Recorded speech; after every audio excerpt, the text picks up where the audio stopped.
is the issue.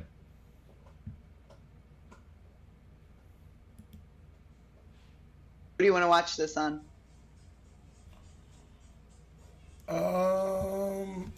Whatever. I'm trying to finish. My stream isn't working for some reason. You have it on your VODs? Oh, there it goes. I'm switching over to YouTube. We're gonna start doing YouTube. What do you want now. to watch this on? All right, good. So can you link me to that, and we'll do it on YouTube. I would much rather watch it on YouTube than Twitch. Okay, give me 1 second. I think I have to watch it on Twitch, to be honest with you. Okay. I think it's the only thing it's saved on.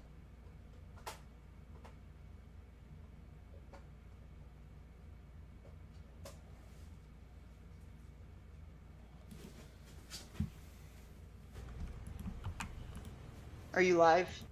Yes, I'm on YouTube though. It's my first time streaming on here, so I doubt I have any viewers yet. Okay, word.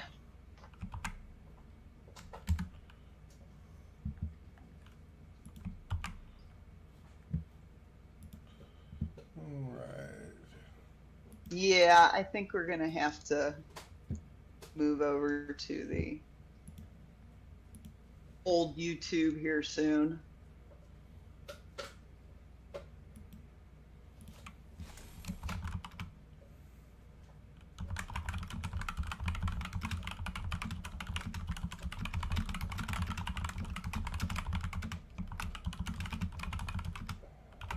That was us.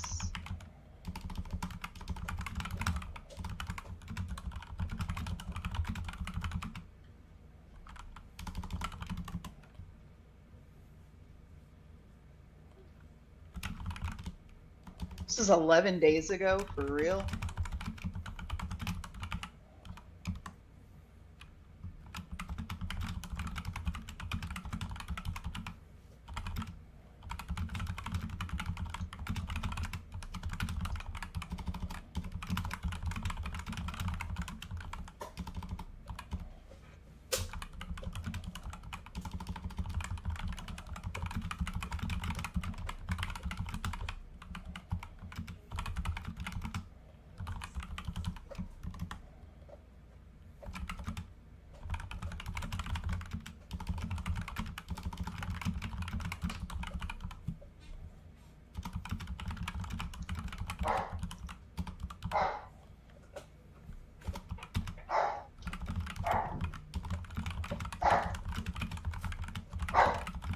Please, Dixie.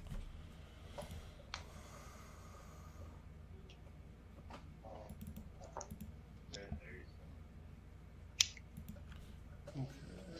you gotta go away.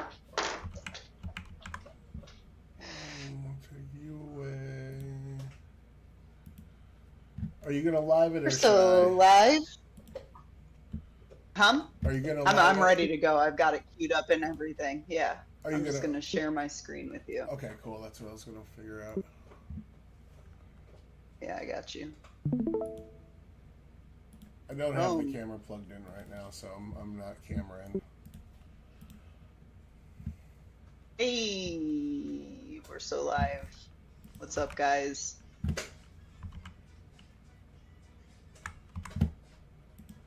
We're here with Tyler. First, Lisa.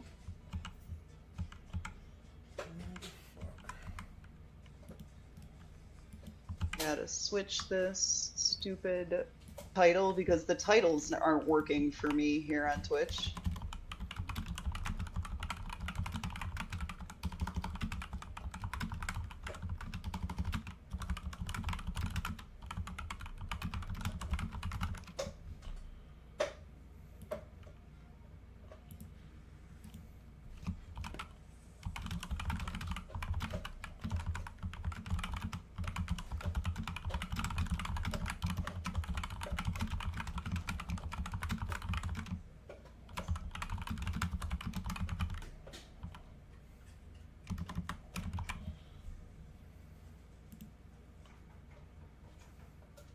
Right. All right.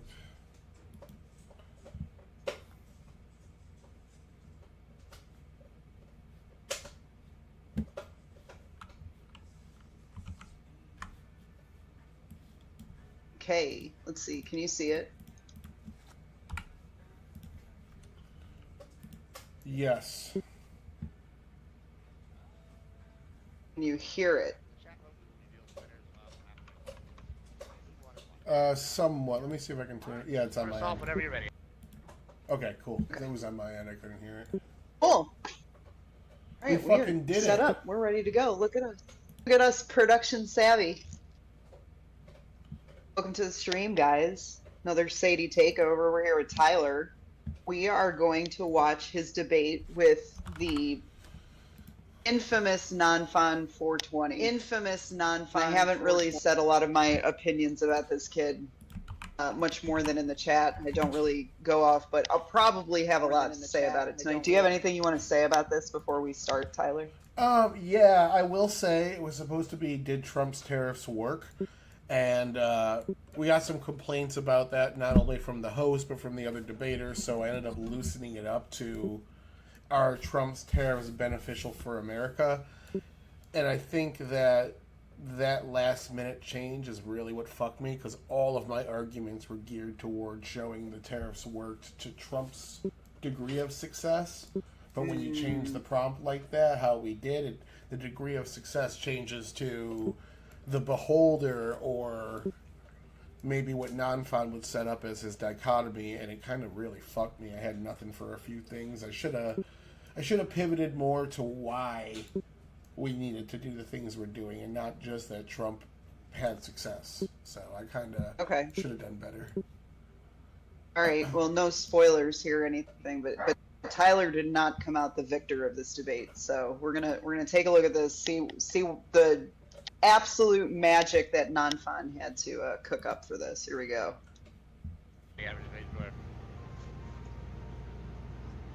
All right, we are gathered here today to discuss Trump's tariffs and put in place that their general impact on society and if they're good for the country as a whole. I am not going to actually have to give my opinion here. I'm going to base this all off of objective fact. The question is, did he carry out his goals, and were those goals a negative or a positive to the country? I'm going with positive, obviously, starting with our founding fathers. The first thing that the first Congress did after swearing in was pass a tariff. There's nothing more American, more beautiful than tariffs. You could fuck an apple pie, shoot a gun, and pass a tariff, and you'd be about as American as it gets. So we have to go into what these tariffs are. There's a monolith of the tariffs. There's 6 different ones out there right now. The movie tariff, the metals tariff, the car tariff. I'm going to go into 3 ones generally. And starting in 2012, we're going to look at Trump's statements on what his actual goal was from these. The main goal was to decouple from China. It was trade imbalances, or bad deals, as he put them, and national security, which was put rather broadly, but focused mostly on fentanyl and border crossings. So as Trump said several times that these tariffs would hurt other nations significantly more than us, forcing them to the table on these key issues that they've been ignoring for sometimes in decades, or trade deals that they've been signing and then turning around and wiping their ass with, essentially. He did say it was going to cause some pain to us as well. It was a built-in feature that, yes, we are going to lose a little bit in this transaction as well. So just to say that that exists is not the affirmative, or is not the winning argument. You have to show me that it's actually worse than what we got out of it. So the 10% baseline tariffs, the auto tariffs, and the movie tariffs, I'm going to leave those aside just for the sake of time, because there's 3 other ones that I think encapsulate this argument better. 1 and 2, we only have a fucking hour. So first, let's start with the metal tariffs. These are the most commonly summed up as steel and aluminum, and most recently copper. This is a continuation of Trump's first term. So what did Trump do in his first term, and why? He forced Mexico and Canada to the table, signed the USMCA, and the reason is because China was flooding our markets with significantly cheap steel. Now, if Walmart moves into your local community and drops their prices below where they're actually even making money to put everyone else out of business, that's called predatory pricing. It's illegal. China signed trade deals with us to not do that and turned around and did it. So if we wouldn't allow it in our country, why are we ignoring it when China is violating trade deals with us? China's also seized dozens or millions, billions of dollars in intellectual property. They've violated all these trade deals. They started investing in Mexico, dumping their steel in Mexico and Canada, and with Trump's tariffs, USMCA put a stop to that. China did find a loophole that's actually being addressed. They're going to talk in 2026 about closing that, but right now, because of a second tariff, the fentanyl tariffs, the emergency tariffs on fentanyl, Trump was able to pressure them to form a united front against this Chinese metals that are being flooded into the markets. So he got his wishes with those tariffs as well. These same tariffs got Colombia, Mexico, Canada, or Panama, and several other countries to do different things, like accepting migrants from their own country or working. Mexico, we'll get into all the examples actually, but Canada was the only one that's a bit controversial, but the Senate in a bipartisan way voted to take its emergency powers away for that. So we see Did that work? His emergency border policies, we saw 0 undocumented migrants that were allowed into the interior in May 2025. Fentanyl trafficking has dropped 54% year over year from March 24 to March 25, and Chinese steel has been massively slowed down in our country. So I would argue that this worked, and if they persisted through the first administration and the Biden administration during inflation, if they were as inflationary as people say, why didn't Biden get rid of them? Why did he keep them in place as well, instead of fighting against inflation? Finally, we have the most popular, probably the most controversial, reciprocal tariffs. First spoken about in 2025, Trump said he would rather see all these countries drop their trade barriers, drop their tariffs, drop their taxes against U.S. products, and allow for actual free trade. He was pro-free trade in this stance, but he said this is not what is being done, and Liberation Day is there in order to ensure this happens. Now, the result of Liberation Day is currently we have 70-plus nations that are working with the U.S. government, and after Trump announced the other 100 nations were going to get some penalties last week, we have 15 to 20 more that have called up our country and started talking about trade deals. That's potentially 80, 90 trade deals. Now, some of them may be small, absolutely, but if you look in the past, Obama's administration got 3 trade deals over 8 years. If he can get 80 trade deals, even if the majority of them are small, that is a massive win for a small economic hiccup that we're already out of. When I say already out of, if you look at CPI, inflation has risen 0.4% over the last 4 months. If that trend continues, that's 1.2% inflation for an entire year. That's inflation back down to its lowest number since 2005. While at the same time, in those 4 months, wages have risen 2%, meaning wages are rising 5 times faster than inflation right now. This did start in 2023 under the Biden administration, but at the rate that it's going, it's significantly ramped up. As for trade, we are importing less, absolutely, but at the same time, we're selling more overseas, and the deficit was cut in half. So U.S. companies are actually making these sales instead of other companies making these sales and that money going into their pocket. Regardless of if it gets funded back to us, eventually U.S. companies having this disposable income and capital investment for their country is a good thing. So at the end of the day, China is the main threat. We are decoupling them. We have to completely decouple them from Iran because of unrelated to this debate things. We have completely decoupled Sorry. I even touch it. Russia from them because Russia's broke right now. The reason why is because of drill baby drill. Trump's energy production is through the roof. It's the number 3, 4, and 5, 2, 3, and 4 most exported goods that have risen since Trump took office, and much of that's going to the EU. The EU is able to completely stop buying Russian energy imports and fully sanction them without hurting their actual economy, because the United States is now trading more with them because we're selling more of our goods to them. So on a geopolitical level, national security and the decoupling from China, what we're seeing is companies fleeing China left and right, going to Vietnam and countries around them. Even China's investing in other countries because they know the tariffs on them are not feasible. With 1 out of every $3 on the global scale being spent by the United States, you need to sell products to the United States. Gotcha. So at the end of the day, I can defend all these arguments here. We'll see where the non-fund goes. So from there, you'll notice a lot of the benefit I was talking about. Go ahead. Dude, yes. Benefit to Ukraine, benefit to our nations abroad, benefit to Vietnam. Most of my points there were not set up for this to be a benefit to America. Otherwise, Right. you know, Right. like. Right, you got had by this, because the entire time I had to keep reminding myself in the open that, is it good for America is basically what it was changed to over,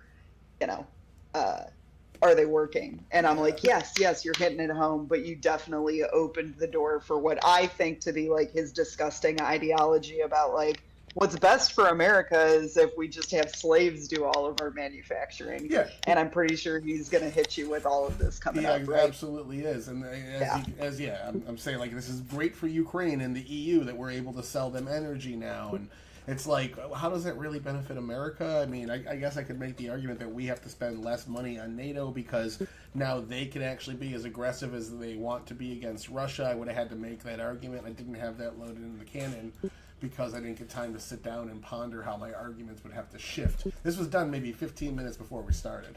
We shifted the problem. Yeah, sure. And I mean, that sucks because like that's the thing that I don't like about some of these debates. They've kind of like the one with Wick and Pentuple is another great example of this, of like, this is CS, like this is what we're trying to do. Penn's trying to like get some kind of thing that we can actually argue for an hour about. Wick just wanted to come to the table and scream. This is the same kind of thing. Like, well, I don't like the prompt, changing things like this 15 minutes before.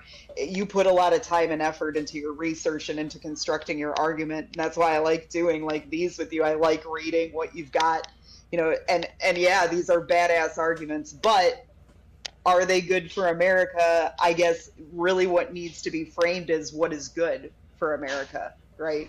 Yeah, And I think he has a very different idea than you do about what's good for America, and it's that's good kind for of where they're America. probably going to go off. Yeah, exactly. It's the same argument he always gives: is lower prices mean more buying things, and Right. ignore that they've been fucking us over.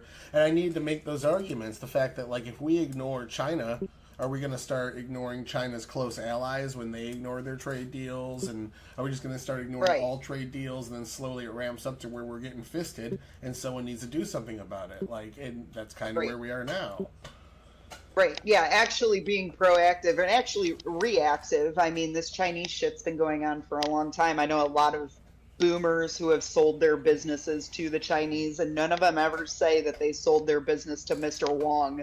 You know what I mean? It's always they sold to the Chinese because we are battling against a society that does have like a homogenous agenda. Whereas in America, we're all kind of out for our own. It's dog eat dog out here. You know, the Chinese as a whole will do things to make China more powerful. They have that kind of like idea about culture. So, you know, it was like in that other debate we did this week or last week, whatever, at this point, where I was kind of surprised that some of the conservatives were just like sloughing off the fact that, like, yeah, if we have 0% tariffs on Singapore, they're going to become a Chinese shipping hub.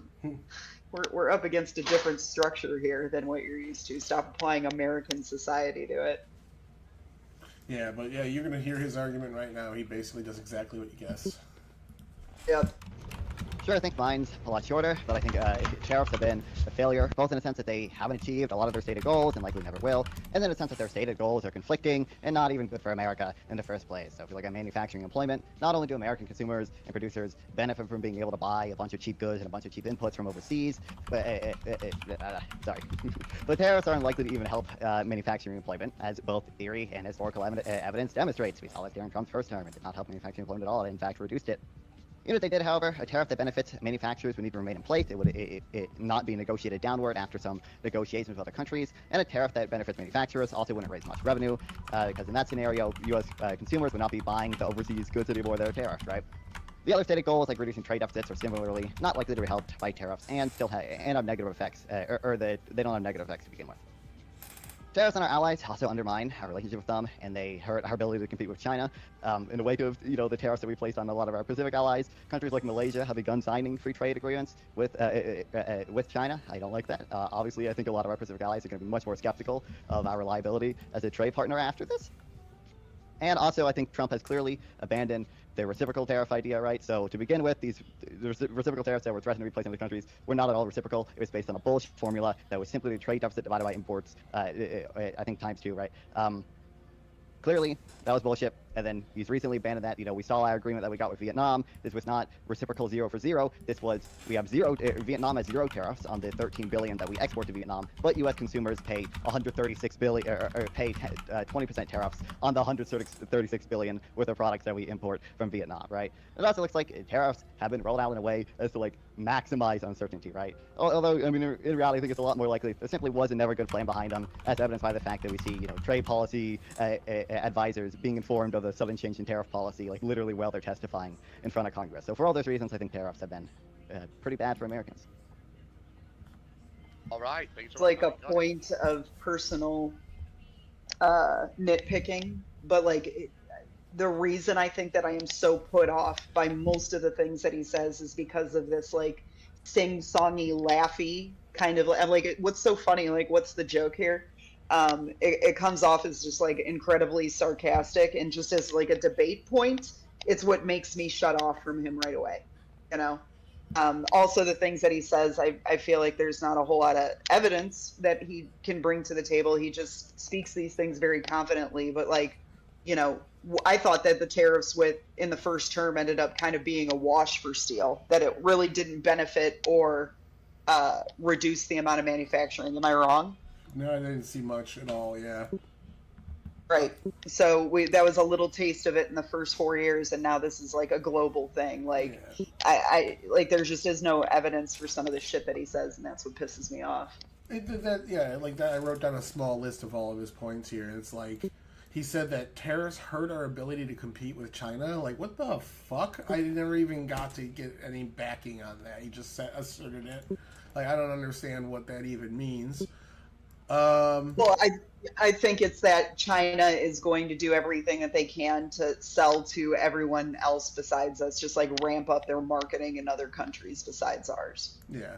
Well, that's another thing is Trump abandoned the reciprocal tariffs, and pausing them is not abandoning them as well. So it's like just two things that he just kind of asserts that aren't necessarily true. The soft power arguments have no sympathy on me. I attack those a little later. So, but yeah, you can see like my notes there are basically my ways to respond to his 8 starting arguments. Yeah, no, you're good at keeping track of it because, like I said, I just start seeing red because I'm just like, what's so funny? Like, what are you laughing about? Like, do you really think that you're this right? And that's what turns me off. And I know you talk to him too. Like, this is just like, I know it's probably biased in my point of view, but this really is a point of it where there's other liberals that I can listen to that I'm like, all right, yeah, like even Soy Pill and stuff like that. I'm like, all right, let me listen to your arguments. But I do turn off from this like taking it like a joke thing. Boys, y'all have about 50 minutes to fight. Fight. You muted. Sorry, we're talking about the micro, not the macro. So the communication being bad inside the administration and with people tariff policies, that's kind of a silly point to bring up here, I would say. No. Look, so that is one thing. That is one thing that is evidence of my opinion, which is that there is no good, coherent plan behind this policy, right? I would expect that if the Trump advisors had some master 4D chess plan with these tariffs, we wouldn't be seeing things like that. We also wouldn't be seeing things like, the letter to Brazil complaining about a trade deficit, despite the fact that we run a trade surplus with Brazil. We wouldn't be seeing things like after Navarro leaves, the other advisors take advantage of that to convince Trump to do a pause in the tariffs. We wouldn't see things like the formula for reciprocal. Okay, yeah, I get that, but this is like such a small, minor thing where we're talking about the national impact of the tariffs. You're like, well, the communication wasn't good. It just kind of seems like a nitpicker thrown at the end. So I was just going to disregard that one. I think your entire argument when So, I say, well, there are 4 different types of tariffs and they're used for all these different types of things. I think that all is presupposing that there is this like master handbook behind these tariffs. Well, see, the thing is, you're confused about what the goals are, and you say that they're contradictory. That's why I do that, is because you're taking all the tariffs, you're lumping them into one load and saying, these are the goals that I pulled out and showing that they're contradictory. It's the same thing as saying, like, one Democrat says something and you say, the whole Democratic Party supports this thing. It's monolith building. That's why I took the time to go into these tariffs. And then I have like 30 nations right now I can go through and tell you all the concessions he got out of all of them from the different tariffs. You're saying there's no goals achieved. I see tons of goals achieved.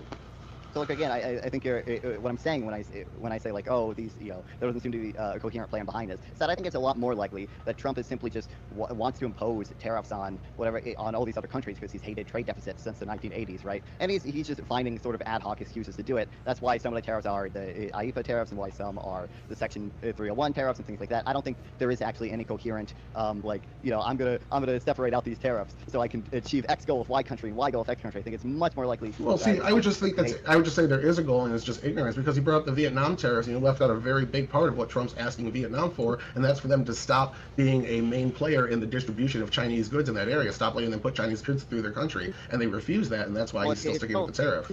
It's no secret to me that Trump hates China. I think all of this trade policy is not even close to what you would do if you want to combat China on the global stage, right? So for one, the tariffs on our allies are hurting our allies who we should want to compete with China. They're hurting our company's ability to sell to the markets in our allies, right? We want American manufacturers. We want American semiconductor manufacturers to be able to sell to Vietnam because they benefit from which tariffs are hurting our allies that I brought up? Because the reciprocal tariffs were in place for like a week. The recent ones in South Korea, for example, is a tariff that's hurting our allies. The recent tariffs on oil, copper, and steel and everything are hurting our allies. And look, our allies are getting exemptions from those. If you wanted to be people from China, you would not be doing the type of universal tariff. Canada, Mexico, and the UK are all getting exemptions from different metal tariffs. It's in negotiations right now. So our allies are getting exemptions from these things. South Korea, as far as I know, South Korea has not been exempted from these tariffs, and they're like a major importer we have for these things. I believe we're tariffing literally everything from South Korea at 25% right now, or that's the threatened new tariff letter. Yeah, right now they're paused. Right now, most of the reciprocal tariffs have been paused for more than 6. Anecdotal story here about South Korea. My dad traveled abroad a lot. He's an aluminum manufacturer, like the equipment to recycle aluminum. And he did a major project in South Korea. When I was a kid, he was gone on and off for over 2 years. You know how you do business in South Korea? Like it's all based on kickbacks. Like part of the job, like $25,000 has to be bid for the plant manager, $25,000 has to be bid for the government. Like my dad was like, there's all this money flowing through this place that goes to all these different places, and maybe like 30% of what was actually needed over the 2 years goes to actually like manufacturing. Like there's so much fucking corruption in South Korea, it's insane. And again, like I feel like he's on a superficial level, it's about dollars and cents. It's not about national security. It's not about IP. It's not about strengthening our trade routes. It's not about taking away power from China. Like it's just about dollars and cents to him. There's no other reason for these tariffs except dollars and cents. Yeah, I think they were in place for 7 days. Trump has started Did you say something? I was just saying I agree. Yeah. sending out tariff letters because that's clearly an indication of very reasonable. Yeah, it's a national threat. policy It's a there. threat, and it's worked. Like when Canada put that new tax on us a couple of weeks ago, the tech tax, and he threatened them, and they immediately dropped it. When he went to Mexico, like look at the concessions Mexico was given. If I can just finish again. So, additionally, if you wanted to combat China on the world stage, you wouldn't be doing the type of universal tariffs that we are seeing against even China, right? Because the less we buy from China, the more exchange rates appreciate, and that makes imports cheaper because our dollar is more expensive, and that undoes some of the effects of tariffing. What you might think is actually important for tariffing from China, for example, whatever national security reasons we might need to tariff batteries, right? And additionally, you wouldn't be you wouldn't be tariffing all the inputs that our companies use for these for the national security goods that we need to produce, like batteries. As Trump is doing with the blanket tariffs that he has on. I'm waiting for you to get to tell me, because you said this is how you combat China, and all you did was mock Trump's tariffs and didn't give me a reason to combat China. So when China ignores 30 trade deals, hold on, I'll let you finish. When China ignores 30 plus trade deals over several decades, your way to deal with them is mock tariffs and ignore it, which is what's been happening. Tyler, it seems like you have just completely ignored my point, which is that the way Trump is going about quote unquote decoupling from China. No, I did. I heard your point. You never filled it in. You said this is the way we combat tariffs, and then you never gave me a way. Agree that Trump's method of decoupling from China is completely idiotic then? No, I'm thinking it's working. You haven't given me an alternative. All you said is, it's stupid because I say so. It makes prices go up slightly. Yes, absolutely. That's what Trump said. It's going to make prices go up slightly. I don't think I brought up prices at all. But look, costs. For one, I don't think did I? Yeah, you said it's going to make, yeah. I don't believe it. But look, my point is just that if Trump was truly focused on decoupling from China, the way he's going about this is idiotic. You keep saying that, but you're not filling any of it in. You're just making that claim empty. What is a better alternative than decoupling our economy from China? What is a better alternative? I just explained to you, for example, if you want to decouple from China, you would not be tariffing everything from China. What is, that's not... No, tell me what would work, not would it work. Okay, briefly, I can give you the alternative. My alternative would be something like a common market for the for countries, for our Pacific allies, right? So I would want to have basically no trade barriers with countries like Vietnam and Japan and South Korea, which we could have basically gotten by the way away from. And I also would like to see much. That hurts China. If anything, that's going to make people decouple from China. Not doing anything. Now that I've given you my alternative, can you engage with the point that the way Trump is trying to decouple from China is completely no, that's not a point. That's your opinion. That's not a point I'm not engaging with, because all you're doing is saying it over and over. It's not. I'm telling you it's working. I'm giving you examples of how it's working. You're not like, hold on, no. You get the filibuster. Let me get my point out. I can give you several examples of how Trump's tariff have decoupled other nations from taking Chinese goods, including Vietnam. So his point here is to have a basically, I say this in a minute here, but he basically wants a favored nations policy for all of our allies to get together and have zero trade barriers against each other. But all these countries had trade barriers against us, and they refused to drop them when asked. So he never tells you how he's going to get there. He just says the right thing to do is to get all of our allies together and drop all the trade barriers we have. It's like, bro, Trump agrees with you, and he said that. I said that in my introduction. That would be the best way to go about things, but he offered, and then he threatened, and nobody dropped their shit until the actual tariffs came out. That's when the phone started ringing. So he never really tells me what a better solution is. He just tells me a better solution would have the results that Trump's aiming for without the actions Trump's doing. It's like, okay, how are you going to get from A to B? He never fills that in. And when he tries to, he basically just says favored nations policy. He's going to say it in a second. Right. Exactly. And those favorite nations would have no problem undercutting us for deals with China behind our back either. I mean, it's completely out of control. Everybody can see the data and nobody wants to admit it. Again, decoupling from China has to be aggressive because they're going to go and do things like establish shipping locations in Africa outside of China, make deals with other countries to circumvent these tariffs. And that's what people aren't recognizing here is we're not on a level playing field with China. They will do whatever they need to do to put China first. I wish we had this kind of America first strength that China has, dude.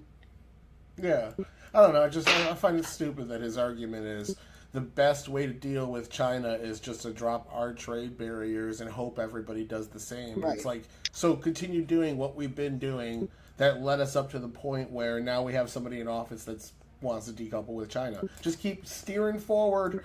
Ignore the fact that people are, going behind their backs making deals with China. Ignore the fact that China's undercutting us on the world stage. Ignore the fact that China's like pricing out our steel so they can shut down our steel industry, because it's stupid. It's idiotic, is what he says. It's idiotic to do it that way. We should just magically materialize this favored nations policy with no pressure on our allies, even though they already said no. Like, Right. there's no Right, argument yeah, here I at don't- all. I don't see how, like... And all of this, like strengthening America, is another win for me. And I'm just like, again, like this debate, whether or not he wanted it to go this way, he is engaging in whether or not tariffs worked too. Yeah. He's not engaging in the change that happened here either. Mexico, Canada, and a few others. So all you're saying is, oh, we just give other nations better deals and do nothing about China, and that's going to decouple us from China somehow? Like, it doesn't make any sense. You're not giving me any reason. You're just saying his way is stupid. Do my way instead. It's a hollow statement. Let me ask a question real quick, because I feel like this needs to be clarified to the audience, right? Because Don Fon, you correct me in a second, if I'm wrong. You seem to be taking the stance that the majority reason for the tariffs is that is decouple from China, and that's specifically what the tariffs are. Is that correct? Like, I think honestly, what is the main reason? If I were to try to guess into the psychology of Trump, I would say it seems like he just doesn't like trade deficits. I think that trade deficits represent us losing a trade. All right, and to you, average Victoria, let me ask you this. So your argument, okay, has been that it's been beneficial. You made a plethora of them, but so what would you think the main reason for the tariffs is? Do you think it's the trade deficit, like you said? Do you think it's decouple from China? Do you think it's the trade deals? What do you think is the main logic on that? I gave 3 earlier that multiple will fit into multiple buckets of, but I would say that Like a simple, like a one line. What is it? out of the 3 that I gave, I would have to say national security has been the one that he's gotten the most concessions with. Do you think that's his main goal? I agree. I think I don't know what his main goal is. I'm looking at the results, what nations have given to him based on what he's threatened with, and a lot of it is combating China, combating the border, combating fentanyl. A lot of it is things that push China to the side, have nations stop dealing with them, have nations resist their flooding of the markets, as well as he's got the border secured with it. Mexico put troops on both borders and such. I would say that his most concessions have been generally under the broad brush of national security. All right, cool. In about 3 minutes, we're going to go to the judges. I'm going to turn you over to Steve. Go ahead. Okay, look, Tyler, I just want like a simple yes or no here. Do you agree that if we tariff everything from China, exchange rates are going to appreciate more than if we just tariff certain things from China? Yeah. Do you agree that that offsets part of the effects of the tariff? Maybe, but at the end of the day, China's going to suffer significantly more, even if it offsets a little bit of it. China, if we 100% decouple from China, 100% of their goods is going to ruin their economy, which is set up around exporting, and all we have to do is pay a little bit more. It's a completely devastating blow to them. They were seeing fucking riots in their streets when Trump slapped the tariffs on initially that were only on for 4 weeks. And you're talking about how the economy is going to be destroyed from this. Like, most of these tariffs were there for a week. Again, if we look at my point is simply, if you want to decouple from China, it is not a very good way to do it. So if you agree that obviously if we tariff everything from China, that's going to appreciate exchange rates and offset some of the effect of the tariff, wouldn't you strictly prefer to have more targeted tariffs against China? Maybe, but if we want to decouple from Maybe, them, all right. maybe, like, again, you're doing nitpicking Trump's tariffs. I'm saying it doesn't matter. Like, you can disagree with it. Hold on. You can disagree with what specific ways he tariffed them. It's not attacking the point that it worked. It worked. We're decoupling. We're seeing massive movement out of China from even China themselves. When USMCA was initially passed, China had to find a loophole in order to keep flooding the markets with their steel. So what they did is they moved out of China, and started investing in Mexico and building plants there so that they could sell money. It worked so well that China moved their infrastructure elsewhere to dodge the tariffs. So yes, it works. Okay, look, again, my point is holistically, obviously. He did get you here. As that? much as it pains me to fucking admit it, raising the exchange rate by not using targeted tariffs would be better for America in general if we were able to engage in targeted tariffs, which we can't, and I've already explained why millions of times, because the Chinese don't give a fuck about targeted industry. They'll do whatever they want.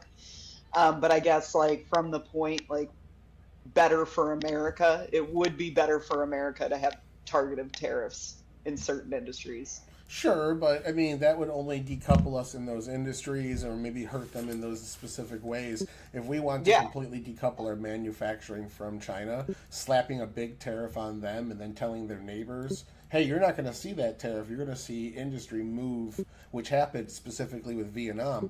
China moved a lot of their industries to Vietnam. It's like he is right about that point. I just don't see what that point has to do with the overall prompt, and that okay, exchange rates might go up a bit, yeah, but the goal is Right. I agree with security. you. I'm trying to be generous here to Yeah. figure out why he won. So I'm going to call out, like, this is the first point that I'm like, okay, fine. It's reaching a little bit, but I can give it to you. Yeah, no, it is better. I would think if the prompt is what's better for America than saying our exchange rates are going to go up because of this broad brush, is probably a better point for that newer prompt than my point is. Yeah.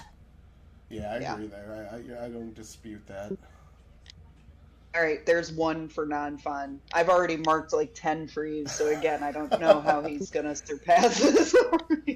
The way Trump is doing tariffs is not a good way to decouple from China. So part of that is, as I just mentioned, you wouldn't be tariffing everything from China. You would only be tariffing certain strategic goods that we might want to decouple from China. Even then, by the way, not that I want to get into it. I think strictly speaking, tariffs are probably never optimal industrial policies. But additionally, I do think that tariffs on our allies, tariffs on intermediate goods, are also greatly undermining our ability to produce things that we might need for national security. I'll give just one example. Semiconductors are a very nationally, strategic good that we need to produce here, right? So maybe you can have a case for tariffing, certain semiconductors from China, right?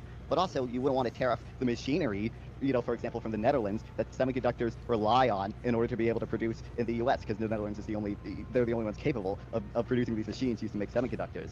So, Okay, again, you're squabbling with Trump's strategy. I'm telling you, it doesn't matter. It worked. We're seeing the results.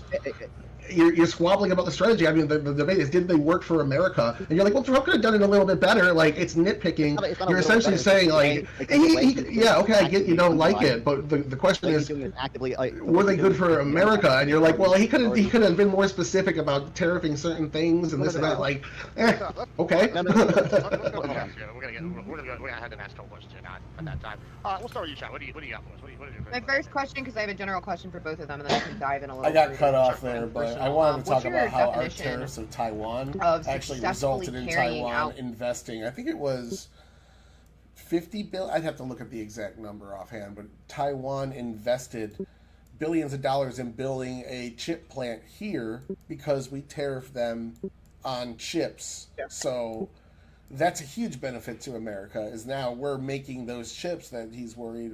He said centrifuges, but Right. Also a national security issue. yeah. I mean, not only that, but just like major overall supply chain for necessary goods. Like we saw what happened in the car industry when we weren't able to readily get our hands on these chips. Like Ford suffered an insane loss because they couldn't get their hands on these chips. So they went and parked all of their new Fords that haven't been sold. Like I think they were 2024s or 23s at the time. They were renting all of these fields. And the field mice came in, chewed up all of the electric in these brand new trucks, and they had to like dispo 180,000 Ford trucks in 2023 because we couldn't get our hands on these chips. So it does hurt American industry, and like you can look at that as like that's a great plan too. If I'm China or Taiwan and want to inflict some damage, they certainly did it. Oh yeah, he's in favor of the CHIPS Act. He likes taking way more taxpayer money and giving it to the richest companies in the world to build plants. Right. That's fine, but if it's them independently investing, that's bad. We have to give them Right. taxpayer money, otherwise it's bad. Right, exactly. Goals. Is that all of the check bullets? Are we doing most of the check bullets? How do you describe successfully completing goals? Me or him? I didn't hear. Both. Either one else. I mean, I would just obviously I think it's kind of hard to say holistically what achieving their goals would look like because they've kind of had like a I would say like a whack-a-mole approach to try to justify all these tariffs. But I think by achieving goals, they simply mean like Trump stated he wants to bring American manufacturing back. I would expect to see pretty big increases in manufacturing employment, in manufacturing output, all those things. If he's saying he wants to negotiate with other countries, I would expect to see trade deals that are pretty significantly better than what we had previously. Because I believe obviously in order to be successful, I would say the deals they had to get would have to outweigh the cost of all the uncertainty caused by tariffs, which is a lot. The most banger video from just that right there. That was so perfect. I'm gonna make the most banger video when all this data comes out in the next year and a half about how everything he just said was fucking answered because it's Yeah. coming. It's coming soon. I think I fucked up. I mean, I would just obviously I think outweigh the cost of all the uncertainty caused by tariffs, which is a lot. Go ahead. Okay. All right. So I would say that my metric for success, at least what was set forth by the administration. So you could say that there wasn't clear goal set out, but there's campaign videos ranging back as early as 2022 talking about each tariff specifically, why it was being put in place, how it was going to be implemented, and each one had different goals. The 10% baseline tariff had a different goal from the reciprocal tariffs. Trump's exact words were it would be much easier if all these nations dropped their VAT taxes and dropped their X, Y, and Z against us and allowed for free trade. So when you see that as the intent behind the reciprocal tariffs, as he announced multiple times from the White House before implementing them, and then you see 70, 80 nations come to the United States willing to do exactly that, that to me is a massive success. When you say, I want to return immigrants to Colombia, Colombia says, no, you threaten to tariff them, and they let those immigrants in, that is a massive success. They set the goal for themselves, and when that goal was accomplished later, that to me is a success. Now with Canada and Mexico, it's a little unclear because they were sometimes some of their responses to the tariffs were doing things that they were already going to do, just doing them a little bit harder. So that to me would be a gray area. But generally, most nations have done exactly what was demanded of them prior to the tariffs coming out in order to see those tariffs paused. All right, Tyler, direct question for you specifically. You said Trump used tariffs like the founding fathers, but wasn't the global economy completely different in the 18th century? How is that a valid comparison? Sure. I mean, if the world was extremely different back in the day when capitalism has existed longer than the United States tariffing, like, should we go to a different system? Like, if it ain't broke, don't fix it, baby. Okay, non-fun. Can you name a time in modern history when U.S. products were more openly welcomed globally than now? Yeah, like 2 years ago. 2 years ago. Why do you say that? Because holistically, like the average weighted tariff on U.S. exports has gone up because of all the reciprocal tariffs placed on the U.S. After all these after the tariffs that we placed on everyone else, right? We used to have free trade agreements with like South Korea, with countries like I believe we had one with a lot of Central American countries, Australia. Those aren't nearly as strong anymore. All right. Yeah. Very quick. What you got for us? Okay, I have questions for both of you. I'm going to start with you, Non-Fawn. I know that you began answering this question from Tyler, but I wanted to hear you finish the answer, which is how should the United States compete with China on the world stage? I know that you said we shouldn't be tariffing everything from China. I know that you said we should have a common market for countries for our specific allies, like Japan, Vietnam, or South Korea. I heard that portion of your answer. What I didn't hear at the end was the part that specifically had to do, aside from just tariffing specific exports from China. Yeah, I mean, I think if you want to be able to produce strategic goods in the U.S., I think what's important is that we have, or even our allied countries, I think what's important is that you have a lot of low cost and you're able to benefit from economies of scale. So, for example, with semiconductors, obviously so one of the reasons why, like I said, universal tariffs in that case can do that, is because all the equipment that semiconductor manufacturers need to produce semiconductors, a lot of that comes from other countries, and we want semiconductors to be produced here. We should obviously want them to be able to produce it here at as low a cost as possible. That's why we also have tax credits for doing that type of thing. And then, obviously, I would just say having broadly good relationships with our allies, especially the ones near China and the South China Sea, is important. I think tariffs undermine that, and I also think that these companies need to benefit from what's called economies of scale, where they can sell to the largest market possible. So, like semiconductors is actually a really good example of this because the reason basically only one country like Taiwan produces semiconductors is because they as your I don't want to use too technical terms, but if you only have to build out your fixed cost once, like your average fixed costs go down as you produce more units and sell to more people. So if you want semiconductors to be here, you want them to be able to sell to the largest possible market, so that their average fixed cost it goes down a lot. Okay. My next question is for Tyler. Bro, I just I don't know if I faded out or what, but I have no idea what the point was there. Can you help me out here? What he's saying is if we do actually want to build semiconductors here, we're going to want to do it in a way where it's cheap and we can sell more of them on the world market. And the way we're going about it now, for some reason, doesn't result in that. He never really explained why. I mean, putting the tariff up on other nations for centrifuges would make it the cheapest to buy for an American if you're in America and you need centrifuges if we make them here because of those tariffs. But he's saying tariffs bad, we want to make it cheaper to buy these specific goods, and he doesn't really fill that in. He just kind of like reads off of an economic textbook and can't like apply it to real world examples, but he's technically That's right. what I'm talking about. Sure. Yeah, he's not wrong. But in what practice? Yeah, like he's right there. Yeah. Like in when you sell goods, you want to be able to sell as many of them at as cheap of a rate as possible to maximize your sales, to grow your firm, etc. Absolutely, he's 100% right there. It's just like the point of the tariffs is national security. If we just wanted the cheapest goods, we'd continue to let China fist us. And that's his goal, is like not do anything about China and continue to let them break trade deals and blah, blah, blah. So he doesn't care about that. And I just keep pointing out that he doesn't care.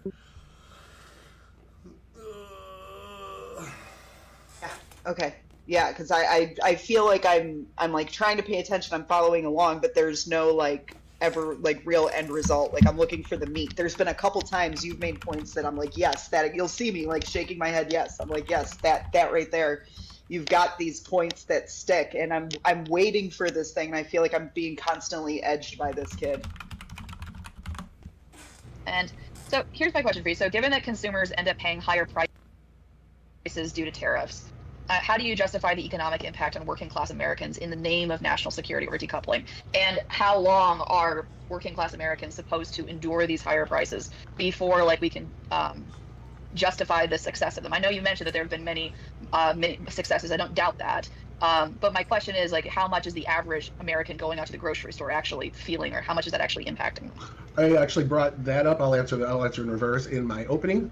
In the last 4 months, inflation, urban CPI has ticked up 0.4% in the last 4 months. If we continue at that rate, that's 1.2% inflation for a year, which is as low as it's been since 2005.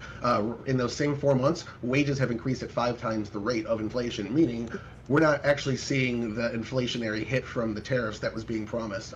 Prices have come down in the last 4 months for certain things, like the auto tariffs, been in place since March. You see the prices of cars dropping still. It was predicted in the second quarter we would see that inflation by Jerome Powell, and that was pushed off now to the late third quarter. And everyone's promising it's coming, but those same people were wrong about inflation under Biden for 9 months, and they've been wrong about Trump so far. So I would tell people, like, hey, look, we could probably drive down prices faster if we weren't doing this, but you sell it to them how I tried to do in my opening. If Walmart came into your community and underpriced, or Amazon came into your community and underpriced everything to the point where they put all the other people out of business and then became the monopoly and then jacked their prices up, that's illegal in the United States. When we have trade deals with China to stop them from doing that and stealing our intellectual property, and they violate those over and over, they need to be punished. If we don't punish them for this, it allows other nations to continue doing the same thing, and then this whole thing falls apart. So this idea that free trade is free, we just ignore when people kind of give us the sleight of hand, slap us in the mouth, and steal from us, it sets a bad precedent to allow more of it to happen. It has to be done. Okay, respectfully, it is incredibly retarded to look at like the overall CPI for the last few months and overall wages for the last few months and try to attribute any of that to tariffs, right? Like obviously there's a lot more that goes into causal inference, and anytime we've actually done a study that tries to separate out all these 100 different That's not the question she asked. She asked about the prices since tariffs, and the prices have gone down since tariffs. I understand that. I understand that. I'm responding to something you said, Tyler. Yeah, that's the question that you're leaving behind, is the context. I could answer her question, Tyler. Let me respond to the unbelievable. But she asked me the question. Hold on. She asked about the gain in prices since tariffs. I pointed out the prices have not really gone up since tariffs. Love this. Don't let him get off the subject. That was great. Also, anecdotally, which I'm working on this theory, Tyler, that that MAGA has become the party of the anecdotal instead of overall studies and all this kind of stuff. But nearly overnight in my grocery store, we've switched from Guatemalan and Mexican berries to I bought $2.99 a pound Washington cherries today. The strawberries were only $3.99. Those were coming from California. The blueberries were coming from North Carolina. So I'm already seeing domestic produce being switched over, which take it or leave it. But another thing that I've noticed, I went to Ohio a couple weeks ago, and a can of coffee that I was paying $6 50 cents for here in Tennessee was $10 in Ohio. So I do believe that some of this is not getting to certain states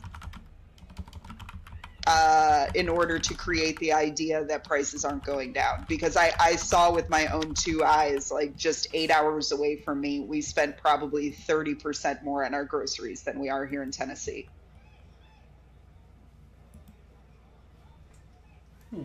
I'm trying to figure out, like what you said, what points. I mean, he got one that we kind of agreed for the new prompt. He probably had the better argument for it, but I don't see many good points coming out of him here. I don't know. No, I don't know if we're incredibly biased or what. I mean, you and I are coming from different ends of the political spectrum, and I'm just like, I'm really trying to find those points, and like, I'm just not seeing them. Like I said, I'm giving that one, and it was a little bit of a reach. It's been 11 days. I've had more than enough time to move on, do shit with life, and forget about this debate. And I'm coming back to it with fresh eyes, trying to watch it like a third-party observer. And like, I'm just not hearing sufficient addressing of my comments at all.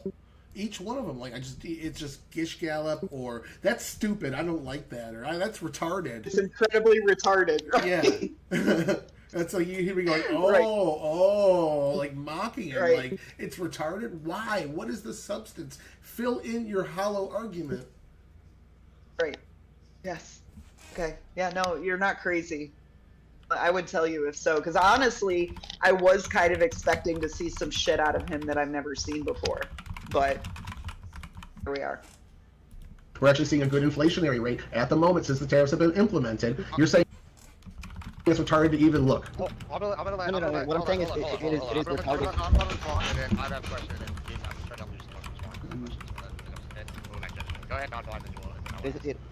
It is retarded to look at these super broad, like, macro aggregates right after these tariffs were announced, right after only some of them have been implemented, right? And then try to assess whether or not tariffs are having any inflationary impact. There's obviously a lot more that goes into causal inference. Once again, look at any study historically. They say, guess what? Tariffs raise prices. If you look at, hey, by the way, even if you just look at the data right now and you actually compare what is the price of goods that we're importing relative to the pre-tariff trend, those actually are up since the tariffs were announced. Some of them have been going up since December even, or slightly before the tariffs were announced. Right, like clearly there is good evidence that tariffs raise prices, and you see that even with the data we have now. It's just obviously it's not going to have a major impact in the big aggregate numbers we see. Well, and wages as well. We have a lot of good evidence that tariffs reduce wages. Let me ask you a question.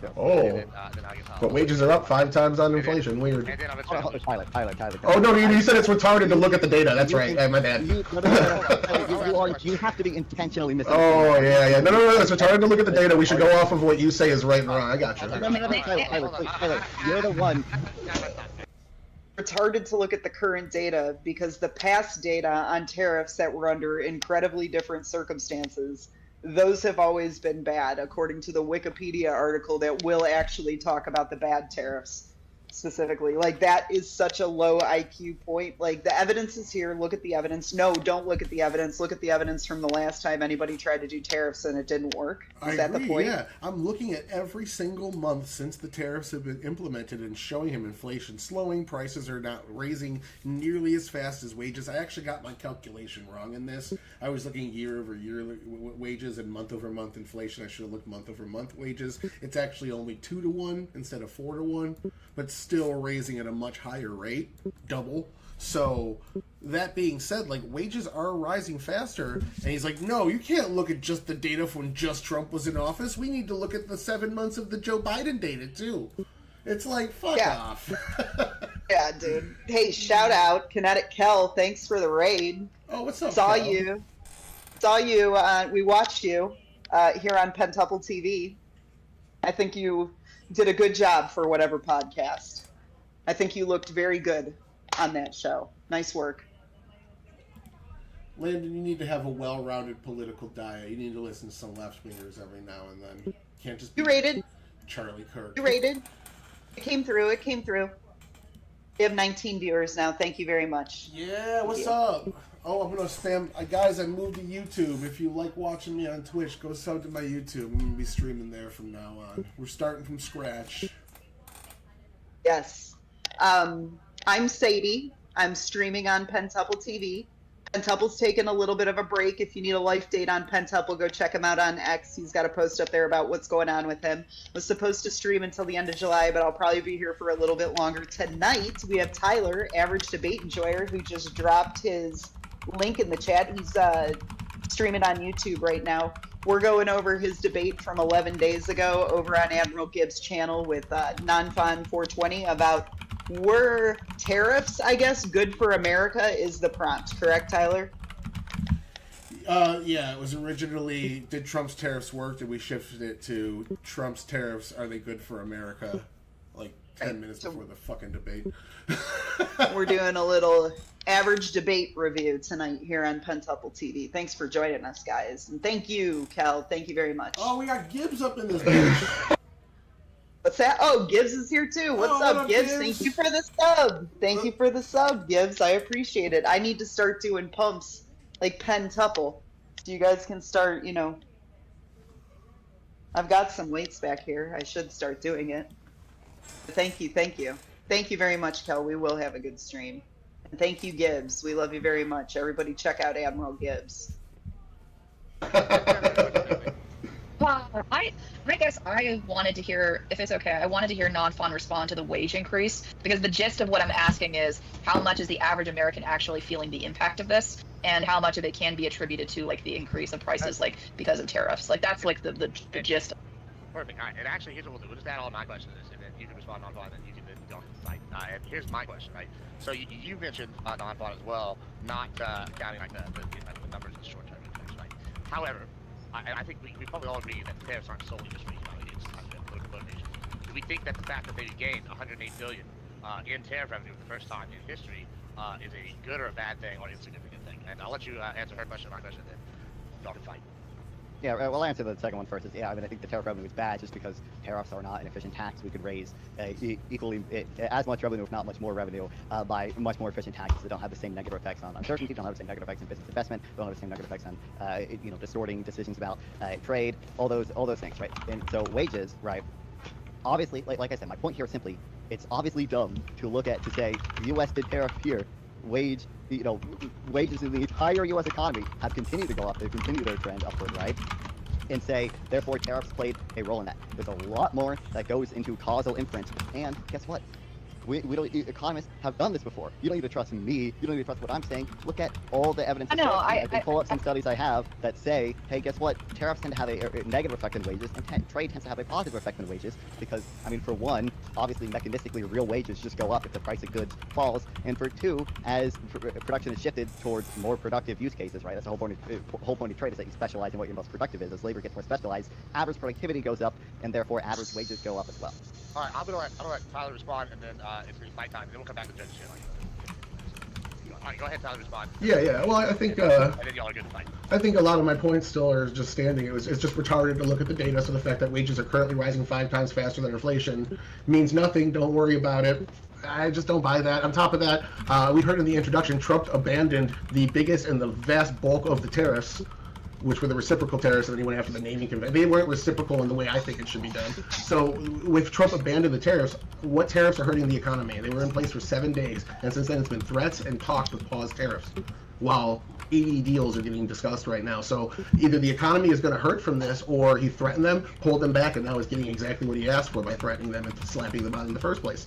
So I see an argument with some cognitive dissonance that hasn't been parsed out yet, in that Trump abandoned the tariffs, but he's also using these tariffs and it's hurting the economy, and we'd see better growth if they weren't in place, but they're also abandoned. On top of that, I heard trade deficits have no negative effects on the country. Then if we exported and we didn't make any goods, that would have a massive negative effect. Like, what if we got into a war that blew up one of our trade partners? We would not be able to get that good anymore. It's a national security argument. The same argument Joe Biden made for the CHIPS Act. It's a national security argument to be able to produce certain things in the United States. So having a massive trade deficit to the point where we're just buying things and not creating things ourselves, this would be a higher end trade deficit than we're running right now. It's just a hypothetical to kind of debunk one of the arguments I made in your introduction. But a massive trade deficit would result in less industry here, less things here, less national security. Even the sugar industry is something that we protect, because if we completely export our sugar industry to countries that make it for much cheaper, we no longer have sugar. It's a nutritional thing that Marco Rubio is one of the people that champion that. So we do this for other reasons than just we could have the best economy ever if we shipped all of our jobs away. Okay, so look, Tyler, just really, you cannot honestly believe that my position is that it's dumb to look at the data about wages. You cannot honestly believe that that is my point. That's what you said, man. You said it was retarded to look. My point is that it's retarded to try to do causal inference. You personally try to do causal inference about the effects of tariffs on wages just by looking at this one example in the U.S. by looking at wages in the entire country overall, not comparing it to some synthetic control or other countries or anything, and just try to do that to assess the effect of tariff on wages. Can we agree that's stupid? No, I don't agree, because you're saying this is a big slap in the face of the economy, and the bad outweighs the good is your argument. And I'm showing you that the good, in factual data right now, the good is still outweighing the bad on the part that you're arguing economically. You haven't touched national security. And I wanted to, the one thing, hold on. We can talk about national The common markets point that you wages, made. causality isn't there. The only argument you made as an alternative is the common markets, and it's something Trump actually implemented with his favored nations policy. So your only alternative is something Trump is currently doing to fix the problem. And if it was all that was needed, why the fuck would he tariff in the first place? Your only alternative was like weak. So I just don't buy it. I just think you don't like Trump. Trump walked away from the TPP where he would have had a common market with a lot of these other countries that were currently tariffing. And Trump, Did my he? point about Did walk away from TPP. That was the reason I voted for him. He was the only one that did. I mean, the trade agreement effectively shipped all of our jobs over the next 25 years, and we would be doing nothing but media, marketing, health, and tech here. You know. I'm pretty sure that Hillary Clinton walked away from that, and the Obama administration never fully implemented it. Maybe it did get implemented. I'm not Well, it was 100%. supposed to be signed under the new president, so it was a talking point for everybody's campaign. Because even Gary Johnson said that he would sign it, and Trump was the only one who said he wouldn't. So yeah, it was something that was, I think, supposed to be settled under Obama, but didn't get done in time, and the whole thing ended up falling through, and not even becoming like more of a negotiation at that point, because everyone knew it was over. reciprocal tariffs, by the way. That's not true. My point about the reciprocal tariffs. By the Did way, you just say it's not? I'm having a hard time between. It is that Trump has clearly abandoned No, the that was idea you here. of the common market. Trump has clearly abandoned the idea of zero for zero trade barriers, of actual free trade, of reciprocity, because in the trade deals that we've seen with the UK and with Vietnam, Trump has kept 20% tariffs in Vietnam and 10% tariffs on the UK. This is obviously not zero for zero trade barriers. This is not free trade. This is thinly veiled mercantilism. Trump threatened that. It's not actually, the deal's not done yet. He threatened to do it. And again, we brought this up. You didn't have any points to kind of address it. The reason he did that is not because of trade. It's because he's trying to get them to work less with China. The main goal of the tariff is not just economic. All you're arguing is economic. You haven't touched national security, and you haven't touched decoupling with China besides a crappy alternative. Tyler, the first whole section of this debate was me talking about why I don't believe the way Trump is doing this. You said it was retarded. I'm saying what you've actually given us as an affirmative argument. It hasn't touched national security besides favored nations policy. I did not say. I said a common market would benefit U.S. Favored nations policy. Yes, I understand. That's Trump did. Again, Trump has clearly abandoned this idea of ever going to a common market because he wants tariffs on Vietnam. He wants tariffs on the UK. Trump has clearly abandoned this idea. So your argument is you read his mind and you ignored what his actual White House said, which is they're trying to get Vietnam to decouple from China. You're saying he just wants the tariff from 20%. And I know this because if you say otherwise, you're retarded. It's not an adult argument. What you just claimed, that was an unbelievable train of logic you went down. What you just claimed was that Trump is interested in actual free trade and an actual common market and most favored nation policies, right? And my point was Trump is clearly at least no longer interested in this because guess what? The trade deals that he has signed, or at least the phase one agreements that we have with Vietnam and the UK, are not based on reciprocal trade barriers. They're based on the U.S. keeping as many trade barriers as possible and these other nations keeping as little. That's not true. I'm looking at the UK deal right now, and they're working on 0 for 0 tariffs. Right now, they're sitting on a favored nations policy that gives them extra off of the metal tariffs. So right now, the UK is seeing benefits that most other countries aren't seeing because of favored nations policy, and they're currently working on 0 for 0 tariffs or trade barriers right now. I'm looking at it. So, at the end of the day, I gave 3 reasons. You isolated one and ignored the other 2. The other 2 were decoupling from China. Not just trade barriers, it was decoupling from China and national security. So, like, if we're telling Vietnam you have to stop trading, letting China basically use you as a salesperson if you want to do good trade with us, that's a way of putting pressure on China, as he's done, again, with many other nations. Okay, so again, I feel like I have addressed national security. And here, let's just, if you want to go down that route again, even though there are things you just said I still want to respond to, do you think it's like good that Malaysia just signed a trade deal with China? I mean, generally in the grand scheme of things, no, but that's the bet they want to lay, and then we'll fucking hit them hard. think we're gonna tariff Malaysia into a trade agreement with us now? No, look. So obviously, a lot of countries, like the president of China, Or is for complaining Panama. with a lot of countries in Southeast Asia because they no longer view the U.S. as a reliable trading partner. That was like literally Malaysia's stated reason for signing a trade deal with these people. And again, I feel like I have addressed national security by saying this is clearly it's not a good thing for national security to tariff intermediate goods that are necessary for producers in the U.S. to produce these things, and for, I'm assuming you can still hear me, and for you to export. Oh, damn, it's none. Well, I'll just. No, I can still hear you. And for you to kneecap U.S. exporters' ability to export. Well, I can still hear you. Yeah. Again, like you're talking about the negatives, but. I was gonna be like, nah, I guess he gets the filibuster. You know? Yeah, no, you're talking about the negatives, and you're not wrong on some of them, but like the negatives are still resulting in a better economy than we've seen in 5 years, with inflation potentially as low as we've seen since 2005, with wages rising 5 times the rate of inflation right now. Like all these things are good, and you're telling me it's bad, but if tariffs are bad for the United States, then the economy doing as good as it is right now, better than it has in 5 years, with all these tariffs in place and all this shit going on, means we're getting to have our cake and eat it too, and there's really no negatives. This is like this is obviously stupid. This is like, you know, if someone was like, oh hey. Such a banger point, and his response was, "That is obviously stupid." I know, he does that like 5 fucking times, and nobody really seems to give a shit. That his only critique is, that's dumb. There's nothing of substance here, dude. I know. You got screwed, because like even just being like, it's this, I'm listing all the positives, like this all sounds good for America, the data's there, like, well, that's just stupid. Okay, how did these girls actually say that he won this shit? He's not saying anything. You know, we did a minimum wage in an area, and then guess what? Employment increased afterwards. Therefore, the minimum wage increases employment. Guess what? That's not how causal inference works, because it could be the case, and in fact probably is the case, that if you didn't do the minimum wage, employment would have been even higher. So it's obviously important to look again at these big... I'm agreeing with you on that. I'm saying, I'm agreeing with you there. What I'm saying is I agree with you. We're in your scenario where the economy is hurt by the tariffs, and the economy is looking pretty fucking good. So, and the argument of if tariffs are... The left and right girls flipped. Not only did the girls say he won, the left and right girls flipped. Gibbs, I don't care if the chat said he won too. That means nothing to me, just for the record. It only makes a difference when Pentuple wins 3-0.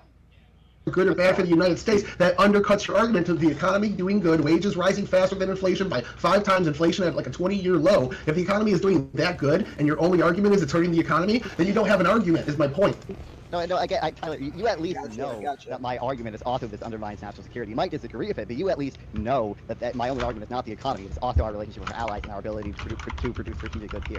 So, you know, clearly, that is not my only argument. That's like obviously bad faith. But again, it's obviously weighing my issue is twofold. One, that you seem to be earlier, at least, you seem to be implying, and I believe you even said that you do believe, you know, tariffs are at least somewhat responsible for wages increasing in the U.S., and that seems to be ridiculous. But obviously, it's a question of, and also, by the way, we did get a Q1 negative GDP, which seems like that should be something that we probably weigh into, you know, how good or bad the economy is. But obviously, it's a question of weighing. Were there any tariffs in the Q1? There were tariffs that were announced, but they were obviously. Wait, Tyler, that actually. So there were no tariffs in Q1, and we had negative GDP growth. But in Q2, where we're seeing massive GDP growth, where there's been tariffs in effect the whole time, that's the result of the tariffs. Tyler, got it. There were tariffs announced in Q1. Oh, okay. Obviously, Tyler, this is nothing but adding to one of my. So the markets reacted immediately, right? You're saying the markets overreacted immediately just based off the announcement, but we're not going to see any market reactions otherwise for months. All the ones that I'm saying, all the bad things that are coming, they're coming down the line in like 6 months. Trust me, bro. But look, obviously there was a lot of uncertainty. If you look at a graph of economic policy uncertainty, obviously there was a lot of uncertainty. Oh, I've heard this gish gallop before. And obviously there's a lot of evidence. Do you deny that the evidence shows that uncertainty does reduce investment? Sure. I don't deny it. Sure, no, sure, it's a thing. I just Yeah, so pointing to that micro argument- fact and saying that this is my diagnosis and it's 100% right for the economy. I saw this shit. It's like it's QAnon shit. When a federal judge, hold on. I'll tell you why. I'll tell you why. When a federal judge blocked the Trump's tariffs, we saw a couple days later there was a big spike in the market. Everyone's like, oh, it's because the federal judge blocked his tariffs, and that got slapped down, and the markets continued to go up, and everyone just ignored it. Like, oh, my prediction was because nobody, like, you're just guessing. You're looking at the things that confirm your bias and just guessing. But here we see markets hitting records. We still currently see markets hitting records. So if you're arguing this hurts the economy and the economy is still doing good, that means your argument is kind of shit. Like, you don't have an argument that these tariffs are doing bad. It's just saying it could be slightly better. This should be trivially easy to answer. Do you agree that if Donald Trump never mentioned tariffs, the stock market would probably be higher than it is right now? Well, probably, yeah. Okay, thank you. Clearly, again, we should compare it to the counterfactual of the economy if we didn't have tariff. And again, Tyler, there's weak ass second point too that I have to give him. Stock market being up is good. Investment strength being up is good.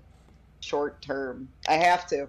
There's the second point in this now 45 minutes we've been watching. That's fine. Yeah, no, I agree. That's better for America. I am giving him that point that, like, tariffs do prevent the price of goods coming down as fast as they hypothetically could be. I start using the term best practice. They are not best practice to have the best economy.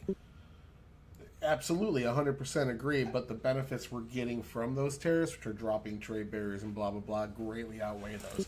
But yeah, no, that's what I'm saying, is your point is correct here. Yes. It's just such a minuscule thing in comparison that, like, you can't, Right. it's all you got. But you're right, yeah, he isn't making Right, a ton of exactly. argument. And it is funny when he finally breaks it down and gets to the meat of his argument, he gets wins. It's all this other shit that he's saying that's trying to, like, be condescending and shitting on the Trump administration and their policy that, like, spins out of control. But when he breaks it down like this and actually can make a point, that's where he seems to gets the points from me, you know? Gibbs, who won this argument? I want to know from the host's perspective, who got the W. it's a question of weighing the cost and benefits. So we have just a fuck ton of evidence from tariffs historically that they do have negative effects on the economy. They don't increase employment. They don't increase wages. They do raise prices. They do all these negative things. But the benefits, so far, these trade deals have not been at all anywhere close to outweighing the cost of these, right? And most of our trade deals are leaving in place the tariffs that are tariffs on our side. So what are you saying? That Trump is just so good on the economy otherwise that he can keep wages going up, prices going down, because he's so good on the economy otherwise that we're not even feeling the impacts of the tariffs? So nothing at all. I don't know where I got that from. Because wages are going up. We have a lot of Inflation's going down. How many times have I said you should compare, obviously, to the counterfactual? We're not feeling anything from the tariffs. Actual causal evidence. Tyler, how many times? Yeah, I hear you. Yes, I get you're saying there are downsides, but I'm telling you the downsides are minuscule and nobody's noticing them. And as we can see from the economy in the last few months, they aren't resulting in bad numbers. The numbers are pretty good. Sorry. Obviously, We're circling the drain on this. Yeah, that's fine. It's good time. We're gonna go to the Jets stat here real quick. Let's start with Big. What do you got for first?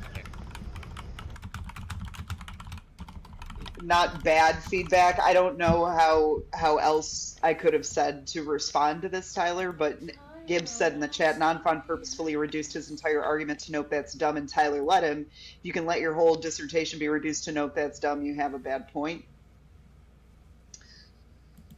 Yeah. Yeah.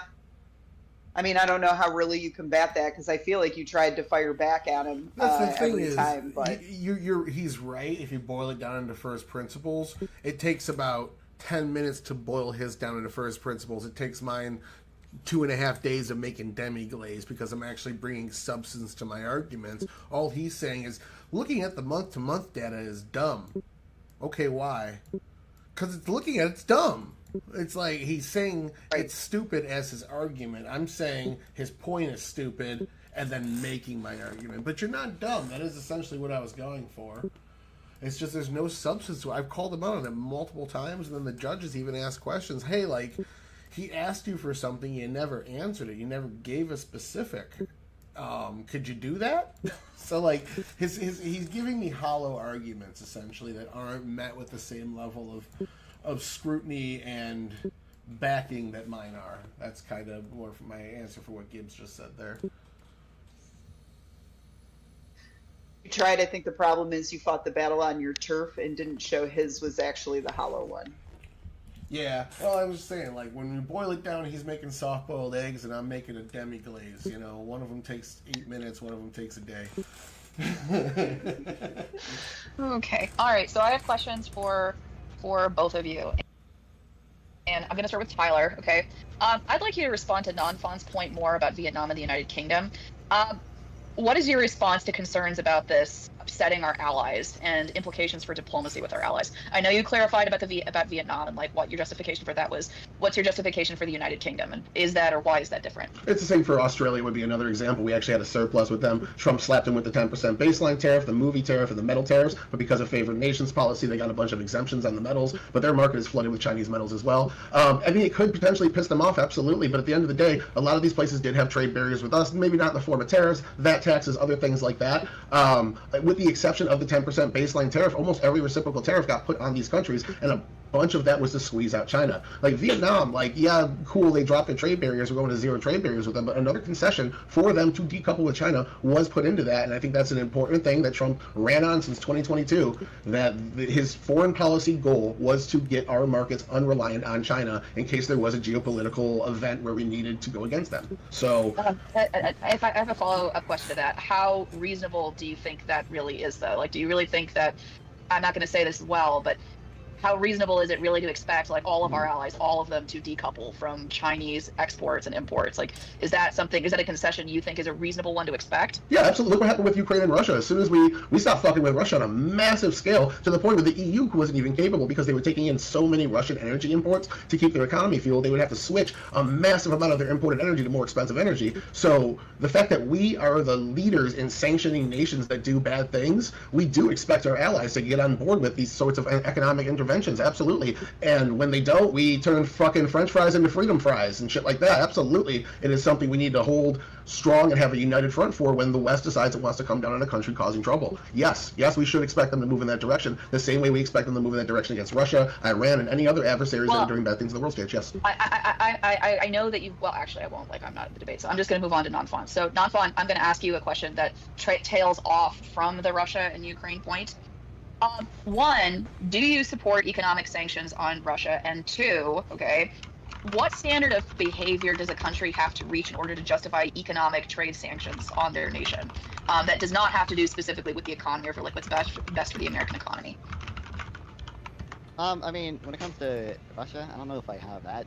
I don't know if I have that strong of an opinion on how much we should be sanctioning Russia. I mean, certainly I would say, like, you know, freezing the assets of like oligarchs, you know, have yachts stationed in the U.S. or whatever, probably good. When it comes to the other type of sanctions, I don't know if I have a super strong opinion on if they've done more good than harm. I would have to read more into that. When it comes to like, you know, I do believe if a country like is literally using like actual like legitimate like slave labor, it's probably fine to ban the importation of those products. But like fighting to death is the weakest in China. You're not allowed to import stuff that is, you know, likely made in like legal slave camps or whatever. But like, you know, generally speaking, you know, like any of these unfair trading practices, it usually trade with quote-unquote unfair trading practices is still advantageous to the U.S. overall. You know, obviously, like, essentially, the way to think of it is, you know, trade is like literally just a way of producing the things that we import, like first producing the things that we export and then trading for them. So to the extent that, you know, China is like subsidizing solar panels or whatever, well, it just means that for, you know, any given amount of exports that we sell to China, we get more solar panels. And that might have negative effects on U.S. solar panel producers, and maybe there's some cases where there are national security reasons to be against that. But it also means that U.S. consumers get a lot of cheap solar panels. And, you know, usually those benefits still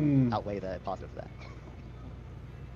Okay, I have a couple of other questions off of that. So this goes back to our conversation about like the increase of wages, and I know that you and Tyler had a back and forth about that, and I understand your point about it not being a reasonable time for us to see the actual impact. When is a reasonable time? Like and I don't know the data, I'm not familiar with the research or not, but like a year from now, would it be a reasonable time for us a reasonable deadline for us to expect to see, I don't know, the impact of like what this has had on the average American consumer? I know you say like right now it's not like a reasonable deadline as of right now, but when is a reasonable time? it's not necessarily just about like the reasonable time. Now I do think like a year from now it'll be easier to judge the effect of tariffs on prices because we'll just have more data, especially for for longer when the tariffs are actually in effect. But it's more about how you do this type of causal inference, right? How do you determine what is causing something? So if you see wages are going up 5% in the U.S. Year over year or whatever, there are 100 million quadrillion different things that could be behind that because the U.S. is a really big economy with 1,000 bajillion different moving parts at any given time. So it's more about how do we do studies that try to isolate the effect of these things, and obviously Tyler does not have any of those because studies that do that are on my side, right? Like the IMF has a study of 100 countries over the course of like 50 years, and they find that tariffs, guess what, reduce wages, and we actually look at this type of Well, hang on. I understand that. But I'm specifically talking about this specific impact of this tariff, like on what's recently happened. And if you're saying that the quality of like the research that's like been put up, that's fine. But if you're just talking about the impact of tariffs in general over the past 50 years, that's great for historical data. But we are looking for like something that's more recent, like that has to do with the here and now. I guess I have one more question for you. Is that talking? Fairy Queen. I'm really impressed with her, by the way, but she just called it out exactly everything that we've been saying. You look at the historical data over the last 50 years, but we're talking about this new playing field. So what do you have to say about that? Yeah, she asked another question too in a second, and it really like sinks him with her. She ended up voting for me at the end because of it. She's about to get. Yeah, I'm actually really impressed with her line of questioning. I was like, damn, this is good, and actually holds his feet to the fire. She's a little bit of a woke scold, but yeah, very intelligent girl. Yeah, there is one piece by the Federal Reserve where they do try to estimate it. Now they say, like, obviously it's hard to do it with the data we have right now, but it does find that even now tariffs have increased prices, at least to some extent. It says so far they've led to a 0.3% increase in core PCE good prices, which contributes to a 0.1% increase in core PCE prices overall. And this was written in May, so even this is a little like outdated by now. The data they were using was even older. We have already seen price increases from these, so you can determine. I guess I just have one more question because you mentioned like the actual slave labor. So, for instance, like the Uyghurs in China. I mean, I understand that like you're defining it as literal slavery. Do you have any ethical concerns with like how our products are made and where they come from and under what conditions? I mean, outside of, I understand like people that are literally bought and sold, like that might be one thing. I mean, this is a complaint that criticism that people have, frankly, of this policy is that like, yes, you get to have cheaper goods, you get to have a higher amount of goods, but it also comes like from off the backs of deeply unethical labor. So child labor, for instance, right, et cetera, right? So I guess to me, like why do you just draw the line at literal slavery? Like why not extend it to other exploitative practices like within businesses? Like for instance, like pollution, for instance. Sure. Pollution.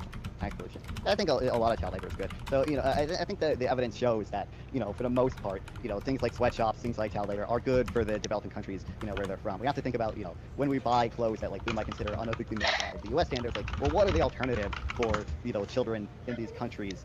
Most of the time it is doing agricultural work, which pays less in wages and is more dangerous. There's a good book, I read this whole, there's a long discussion we had about this, called Out of Poverty by Benjamin Powell. I wish I had the digital version of this so I can show the graph. But, people like in sweatshops get paid higher wages than in other sectors. We see that as countries develop, they tend to move past sweatshops, right? Sweatshops are the first reigning economic. He's over here defending sweatshops. And it's very hard for countries to develop without going through sweatshop phase where they have. Bro, this is what I'm talking about the ideology. This is the part right here where he goes mask off sometimes and talks about how, I mean, the rest of the world being used as like our dumping ground and slave labor to produce our goods obviously is beneficial for America, sure. like I have no argument against that because like if you think that's appropriate, then okay, but like ethically there's an issue here, but it doesn't seem to be considered in his argument when he brings this shit up.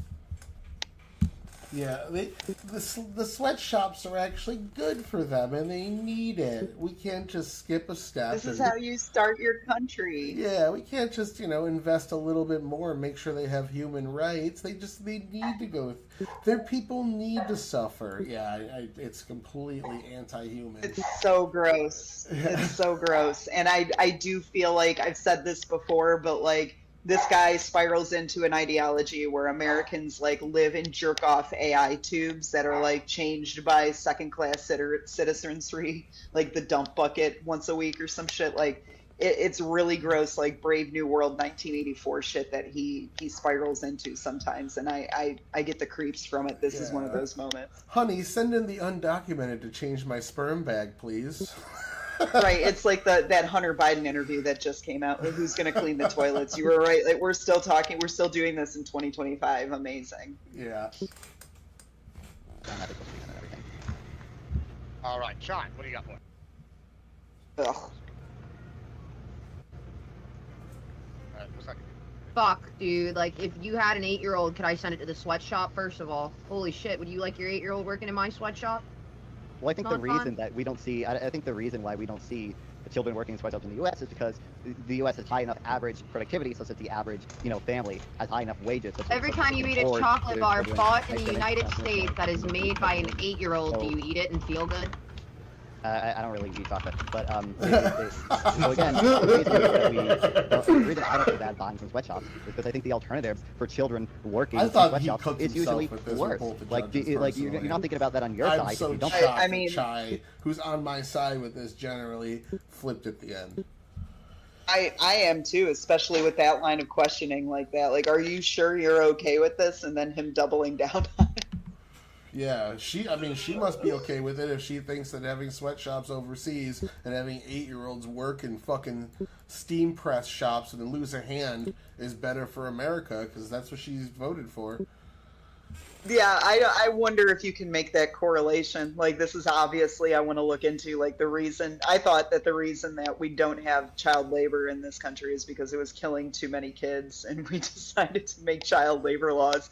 But if it had something to do with, like, overall productivity and we don't need this sector of workers anymore, I'd be really surprised.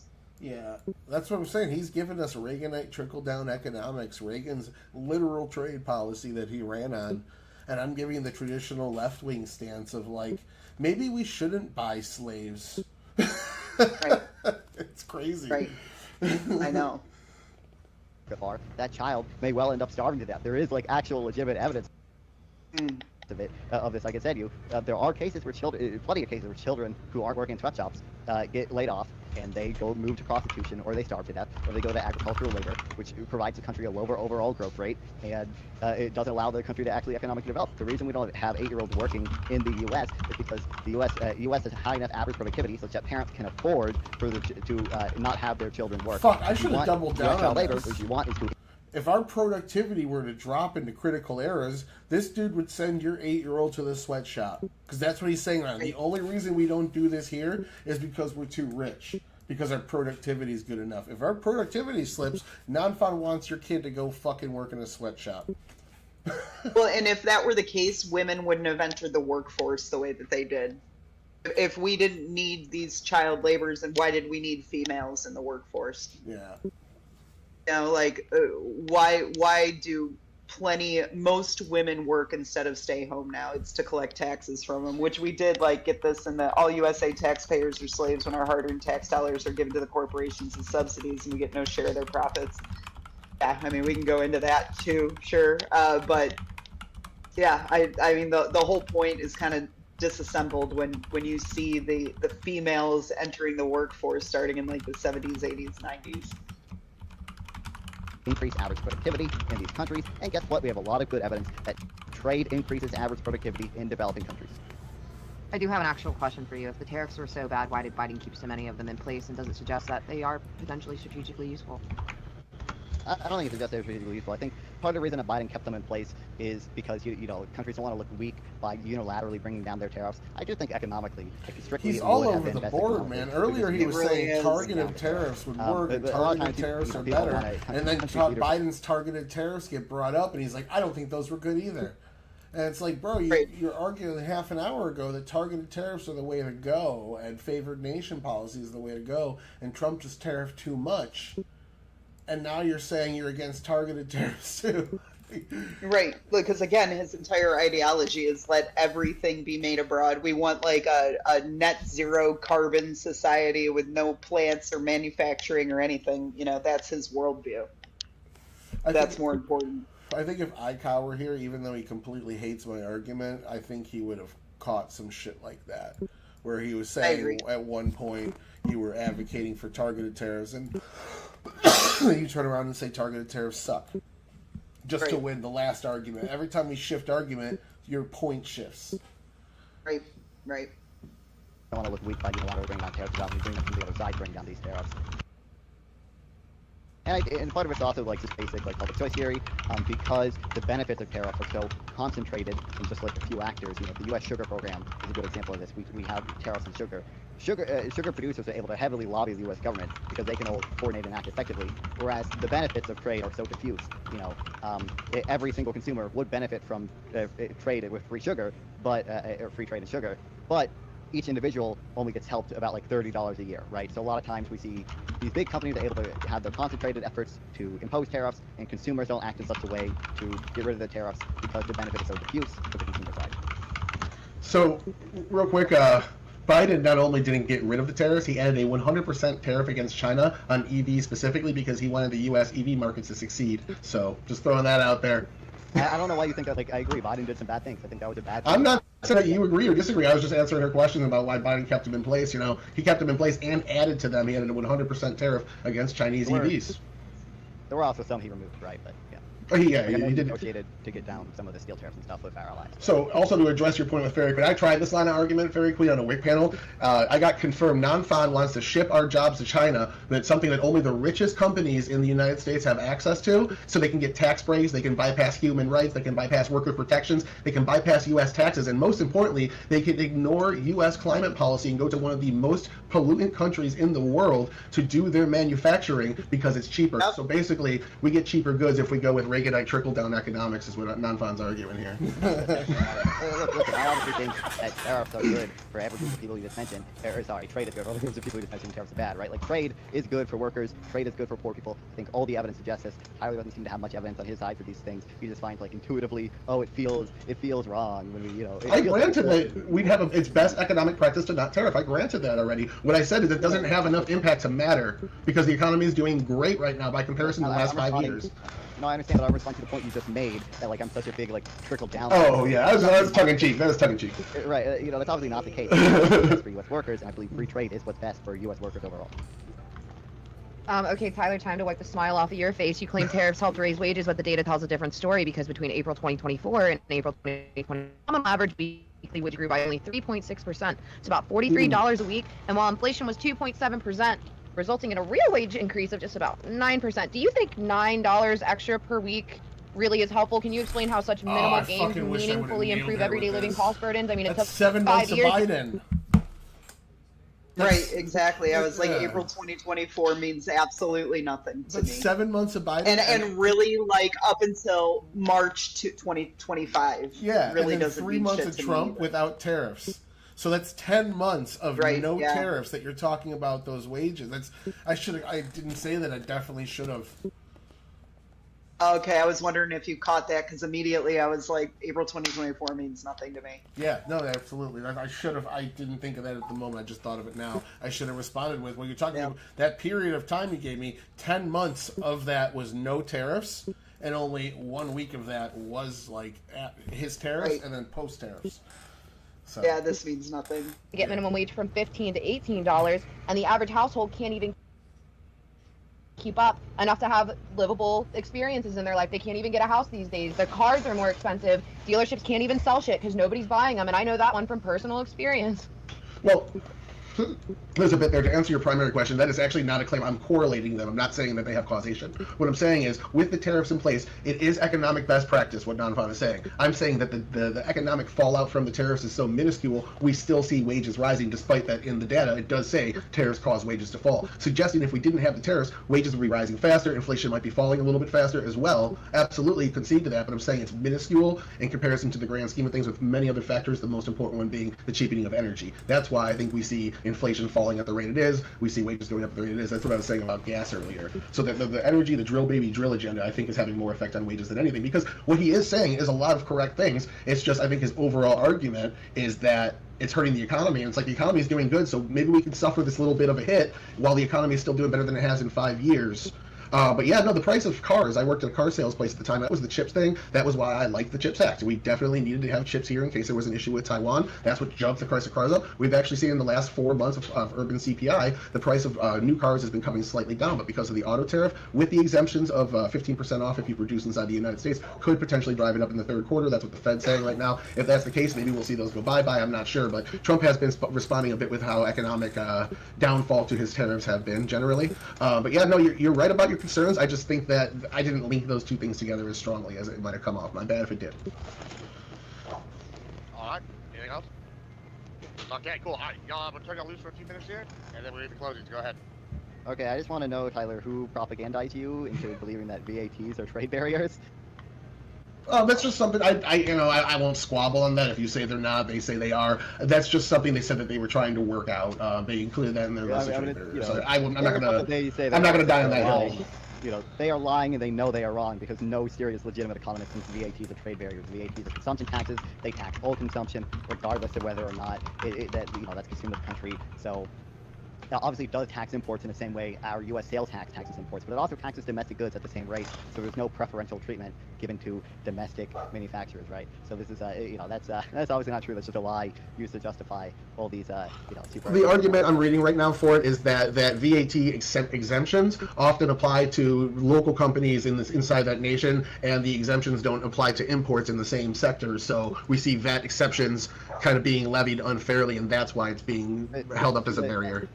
Well, to the extent that there are exemptions, that'd be the same as like literally any other tax. I guess you could have like credits for so if you want to incentivize something. The subject, explain to me what VAT is. A VAT tax, where they'll tax, let's say, everything related to a certain, it's like every time you sell a car, there's a 10% tax on it every time a car is sold in that country, and so they'll give exemptions. It's essentially just a tax. How it's spent is the VAT part. I'd have to look that up specifically. But it's essentially just a sales tax, and then they'll give sales tax exemptions. And it's specifically for imports? No, it's for all goods sold in particular sectors. Let me look real quick and tell you exactly. The VAT is what it's value-added tax. A consumption tax that is levied against value added of each stage of production. It's a consumption tax. Like if you buy something, it's a sales tax. Yeah, it's essentially just a sales tax. Right. Got it. That could incentivize domestic production. That's obviously like the same. Like the U.S. Now we have a tax deduction if you buy a U.S.-made car, right? That's not to say that sales tax is discriminatory. It's to say that the way we have a deduction for U.S.-made cars is a discriminatory practice within the sales tax, right? But it's obviously not what Peter Navarro and the other argument is that VAT is worked into the prices of the nations that have a VAT. So when we sell our goods over there, it's an extra form of taxation because we have our own worked into the price regulations, taxes, etc. So it's a second tax that they're charging us that's already worked into theirs, and they get an advantage over us for that as well. But those are not arguments I'm gonna die on the hill of. So I'll whatever. Really, the U.S. sales tax does tax business, yes, and that can lead to tax pyramiding, which is why it'd actually be better for us to have a VAT than the current sales tax that we currently do. It doesn't really affect. What's up, Chai? That's us. I just had a follow-up, right? Because you said, we could just kind of deal with this for a while. But if I have friends who make over $100,000 a year and they're very well off and they are feeling this, how do you think the average American that doesn't make that, because the average American is supposed to deal with this? How are we supposed to just get through this? Well, again, if it got worse, and if the situation got worse, if inflation was going up at a higher rate than wages, or just higher than like the 2005 record in the last 50 years, then I would argue, yeah, we should probably lower or drop the tariffs. But we're seeing overall good economic trends with everything at the moment. I'm pretty sure we're going to see a good second quarter here coming out. All the jobs numbers have been up. We're still seeing a bit of unemployment, but there's arguments that the interest rates causing that. A lot of the dealing with it is more waiting for it to come back down. It is coming slowly back down to where wages are being higher. It's just not going as fast. The way you would explain that is, look, we have free trade with deals, and if one nation, the largest nation in the world besides us, with trade, is going to ignore our deals, eventually it'll give the green light for other people to continue it, especially ones that are under their banner. We need to hold them accountable for their actions. Otherwise, free trade could crumble if everyone just starts ignoring their trade deals and robbing their trade partners. The fact that they've stolen $500 billion from the United States is enough for me to say, fuck them. We need to punish them for it, but it's drastically more than that. So at the end of the day, we can't allow these infractions against our country to continue, and both parties agree with that. They just have different ways of dealing with it. Well, again, the issue is like one way of dealing with it, right, is the plan being successful, and the other way is the plan not being successful. So again, my argument would just be that the way that we're doing universal tariffs, the way that we're tariffing our allies and everything like that, that makes tariffs unsuccessful because those type of tariffs are just not good at achieving the goals of reviving the industries we need for strategic manufacturing industries. Things like that. China pretty good though. And it sure did. I mean, I'm not seeing like the argument here. I'm not understanding like what he's trying to get through right now, except again, like the way that Trump's doing it is bad, the way that he wants to do it is good. That's all he's saying. I'm not aware of. It's just it's been the whole debate. Yeah. Right. And I feel like, what she just said, this has been going on for the last like 3 years. We went into a rapid inflationary state. Things cost way more now than they did. And like those numbers are dropping. They're not dropping as fast as everybody wants them to. Certain sectors are seeing higher prices like beef. These are all things that are going to eventually, I feel safer in this economy with these fluctuations than I did with rapid inflation and everything just got incredibly expensive overnight. Yeah, How much it's hurting China? Oh yeah, you're good. I was just responding. Right. But I don't care necessarily how much China is hurt if it doesn't actually get us the goal of being able to build semiconductors here, being able to build batteries here, and this is something that subsidies do a whole lot better than the type of universal tariffs that raise costs for U.S. firms and hurt U.S. exporters do.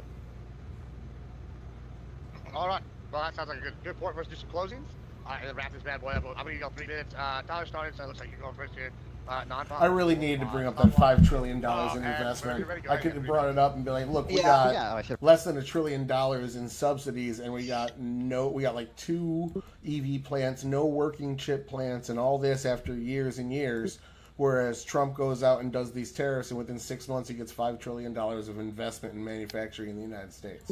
So you could be the judge of what works better, but one of them spent 0 U.S. taxpayer dollars and got $5 trillion in investment. One of them spent $1 trillion in taxpayer dollars and got that same only $1 trillion in investment. So, right. I wrote a clipping beforehand. I don't think we saw any serious evidence presented from Tyler, right? Like obviously, I have a lot of papers on these things. We got very good. Zero evidence presented by me. He's got papers. I don't think Tyler, may say like, oh, you simply just disagree with the methods that Trump is using for these national security things. Obviously, the methods are what can make something successful or unsuccessful. So if we're arguing whether tariffs are actually good for Americans, well, obviously, if we're doing tariffs in a really, really, really bad way, they're not going to be successful. It's not going to help Americans. And I think we've seen that, with Malaysia signing trade deal with China, with I think even the UK is signing trade deal with India. It seems like the world was moving to free trade with each other, but not necessarily with us. And I think that's a bad thing because trade makes us, overall a lot better. And I also think that the uncertainty effects, which is something we didn't discuss too much, are obviously a big cost as well. Trump has also abandoned any idea of common market 0-for-0 trade barriers. Any trade deal he has signed has kept these trade barriers. There are at least trade barriers in place on our side, 20% of Vietnam, 10% on the UK. Again, that's what the Phase 1 agreement says. I know Tyler's shaking his head. Look, at the end of the day, we just have a lot of really fucking good evidence that tariffs are not good for the economy. IMF, 151 countries over 50 years, tariffs reduced employment, they reduced productivity, they reduced wages, had all these negative effects in the economy. And with the way Trump is doing these tariffs, he's not helping American national security at all. He's actively undermining it by raising the cost for U.S. producers to produce the strategic goods we need to produce within the U.S. and harming their ability to export to other countries as well. That's a bad thing for national security. Harming our allies is a bad thing for national security. I think these tariffs have pretty clearly been a failure. Right, thank you so much. All right, Tyler, go ahead whenever you're ready. You have 3 minutes.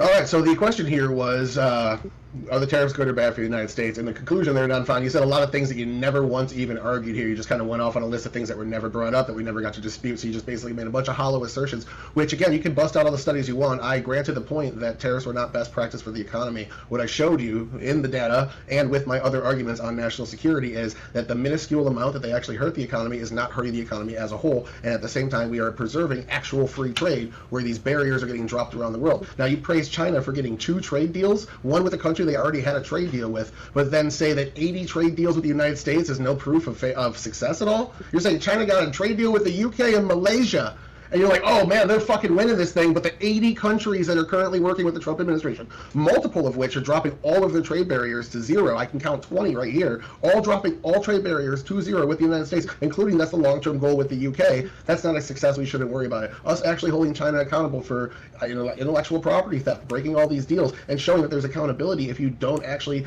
do what you're saying you're going to do on the world stage for trade. You're saying that's worthless, whatever. Let them continue to get away with whatever they want because a small glitch or a small blip in the stock market happened, but everything's still rising. We're still getting record rates. We still have wages going up. So yes, at the end of the day, you are right. It is not best economic practice, but the downsides that have happened compared to all the upsides, all these trade deals, China being handicapped, they're being isolated on the world stage with Russia and Iran being handicapped. Iran for a different reason, obviously. Russia is completely sanctioned right now by the EU on their energy. Like, it's a huge fucking hit to their economy and them being able to fuel their war against Ukraine. And they were only able to do that because we started exporting more oil to them. And that's part of Trump's deal, is to sell more U.S. goods. Like, this has been an overwhelming success in terms of what he set his goals out to be. And the only downsides have been, it could have been done a little bit better, or we could see slightly better growth if we just ignored all these unfair things happening back to us. This is what he ran on. This is what people voted for. And this is the results that he's getting, just mashing them together and saying all these tariffs are this, but he also backed off of all of them, but he also is still doing them, and they're bad for the economy. It just, I didn't get a coherent message out of you because you kind of bounced around on that. I just don't feel like you addressed my points as well. So hopefully I get the dub I deserve. The poll is up. You got 3 minutes to vote. Judges, go ahead and DM me who won. Don't say who won, and then we'll come to y'all in a minute. And that's the loss. I gotta know what the girls said. Reply to I gotta know what these girls said. Chai started the slosh cast a little early. Is it making phone? A phone? Can you make it phone? Is it on right now? Wait, what? I just clicked the whole one. I can hear my fiance yelling at me. Get used to it. You only have the rest of a lifetime. What's for poppin', it. dog? I think it's probably very reasonable to say that we just don't have enough information at this point to really say like what the impact on the American economy the tariffs have had. But I did think, non-fun, just to be honest with you, like your answer to I had a question for you, which was what standard of behavior does a country have to reach in order to justify sanctions? And I did not like your answer. I thought your answer sucked. Let's just be honest, right? Because my immediate thought, which I didn't get into with you because, I'm not a participant on the panel, like when you mentioned, for instance, like that's the best option that they could have had, like in their local vicinity. I mean, it was to think about like the impact of what these corporations have in other countries. The fact that they do buy up land from small farmers under pressure, and that they do seize illegally or through corrupt deals, or that they make the only viable form of employment in their industry by basically making the economy a monopoly in that local country, which is kind of more of a leftist critique of labor. And so to hear you simply go, well, I guess, the sweatshops are the best they've got, I'm sorry, but I didn't find that, just on a personal level, I did not find that. But more seriously, for the point of the debate, like it is an actual question, like just beyond the state of the economy of like at what point, how many times does a country have to insult you or do something terrible or violate our norms before we impose a sanction? That's the purpose. That was the reason like why I brought up Russia versus Ukraine and whether or not you supported that. It was to basically see, is it that a nation invades an ally or a foreign country? Is it that they have human rights abuses? Is it that they are trafficking drugs into our nation? Like, what is the standard actually? At what point do you justify or not justify it? I didn't find your answer to be sufficient. And for me, like that was a big enough of a reason to give Tyler the W, even though I thought that you had a lot of really good information, and I still agreed with like what you said regarding wages and inflation. All right, so we're 1-1 here. John, who'd like to know? Oh, you're muted. Sorry, I just unmute so I don't fucking make vape sounds and shit and I forget. Ty, you had me for the first half, I won't lie. I really just loved thinking about what your answers were going to be. You had me really locked in when you were talking, and there was just like a presence in the way that you spoke about what you were talking about that just kind of made me feel like you were very confident. But then, Non started getting in there, and he started to win me over, and so I had a tough time deciding, and I just had to re-clarify the question, because if it was Trump successful with what he's doing with his tariffs, you could win. But if it was, do I feel like this is best for the American workers and people, I'd have to go with non, because who is this affecting? The people that have their own local suppliers to do this? Well, they have them. What are they paying price for They could just go to their own local people. We don't even have local people for everything. So I'm gonna have to go with non. I think we should send peanut butter out to these countries with these shop working children. I think there should be some other kind of answer to that. But overall, I don't think this works for me, and I'm an American working citizen. Pretty big upset right now. Yeah. The judges both went the other way. We sure did. That was good. We sure. I'm surprised by that assessment. Again, I'd like to know where she is because I paid $2.49 for gas today, bro. I bought $3 strawberries. Like, I truly believe something bigger is going on here because half of the country is like, yeah, prices are going down. All of this tracks. It tracks with the data, and the other half of the country is not. It's just that it's going down too slow for some people. It's only going down 0.1. It's just raising it or slowing at pretty low rates. And I will say June has been his worst month since he took over with the CPI score. It's going up just a little bit more than every other one, but I think conceding to the point that tariffs aren't best for the economy, even though you had a great explanation and it's minuscule and all this other stuff, probably didn't help your point either, because it seems like then you're conceding to it's not best for America at the end of the day. yeah, at the end, that's what Trump said when he dropped them too, is like in the short term, you're going to feel some pain, but the long term is going to be better. And that's also what's popular in polling. If you look, approval of his tariffs currently is like 38%. But then if you look at like what people think in the future, how it's going to pan out, like 53% in the same poll, Harvard Harris, think that in the long term, Trump's tariffs are going to benefit us more. So I try to do like past research on tariffs, but I feel like the tariffs that are talked about the most are the ones that have like a negative connotation to them. I need to get more information about tariffs that were good. They worked out, even though if it was on a very minuscule level, because I do feel like the information that's out there right now only highlights the bad stuff and none of the good stuff that's happened. But yeah, no, that was much better than my show where we have a struggle to get through 1 hour in 3 hours because everyone starts yapping. I was gonna say, look what happens when two adults get in here and review a debate. Yeah, that was an hour and almost an hour and a half in 2 hours, and we got it banged out.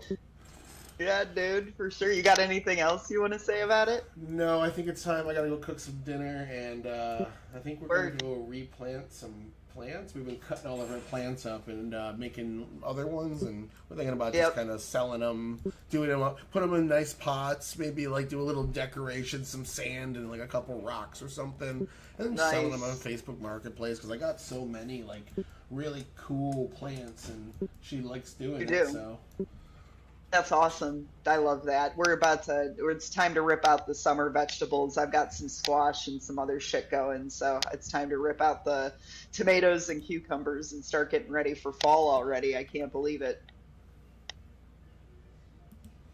yeah, I'm hoping Georgia doesn't get its heat down until like the beginning of first week of September. We had 103 today, 104 yesterday. I am fucking ready for fall. Yeah, me too. Are you going to be joining the streaming world anymore this week? What's your plan? Tomorrow I might pop in with you guys, but I wasn't planning on it. We have mostly everything done. On Friday is like the big crunch day where we're going to cook the rest of the food that we aren't getting from catering because we both want to do a couple dishes, and we're going to go down there, set up all the chairs, tables, flower arrangements and shit like that, and basically just get it ready to go so Friday morning everything that can't be outside can just get busted out, slapped on the tables, and we're good to go. And your Saturday you go? Saturday morning, that's what I meant. Yeah, Friday we go to our B&B. What's the weather forecast? Clear, sunny, supposed to be about 1 o'clock is midday here when it gets hot as fuck. It's supposed to hit about 100 again, but at 10 in the morning it'll be probably sitting around 75, 80 still. Beautiful, man. Congratulations. Have so much fun. If I don't see you tomorrow, I hope I see you tomorrow, but if I don't, I'm saying it now. Congratulations. I'm so happy for you guys. It's not my choice. If I'm allowed to, I'll stop by. But otherwise, yeah, no, thank you for doing this. It was good to rewatch this. I definitely saw some holes in my argument that needed to be patched up for sure. watching this a I second think time. that was some good feedback from Gibbs too. Doing more to actually try to attack the point and expose his hollow argument instead of reinforcing yours. That's probably a good point. Yeah, I did that a little bit, but yeah, that's No, yeah, there's definitely Yeah. some stuff I still need to work on. And the best arguments, I thought of them while watching this with you. I left two Yeah. really good arguments on the table that I Yeah, should have. and I got that one right away when she said April 24. I'm like, this means nothing to me. Yeah, I should have hit it with that, and I should have talked about the $5 trillion in investment Trump has gotten with his trade deals so far, and I didn't. I failed to bring both of those up, and kind of cost me. That probably cost me the dub right there. Yep. But all right, yeah, thanks for doing this. Hopefully, I'll stop by tomorrow, but no guarantees. Otherwise, next For week, sure. hopefully back on the grind of 3 days a week streaming, maybe 4 if I get a little free time, and we'll go from there. Awesome, awesome. Well, I will be here, so let's do more together for sure. Okie dokie, take her easy. Good night, dude. Yep. All right. And OBS has to get turned off. Oh,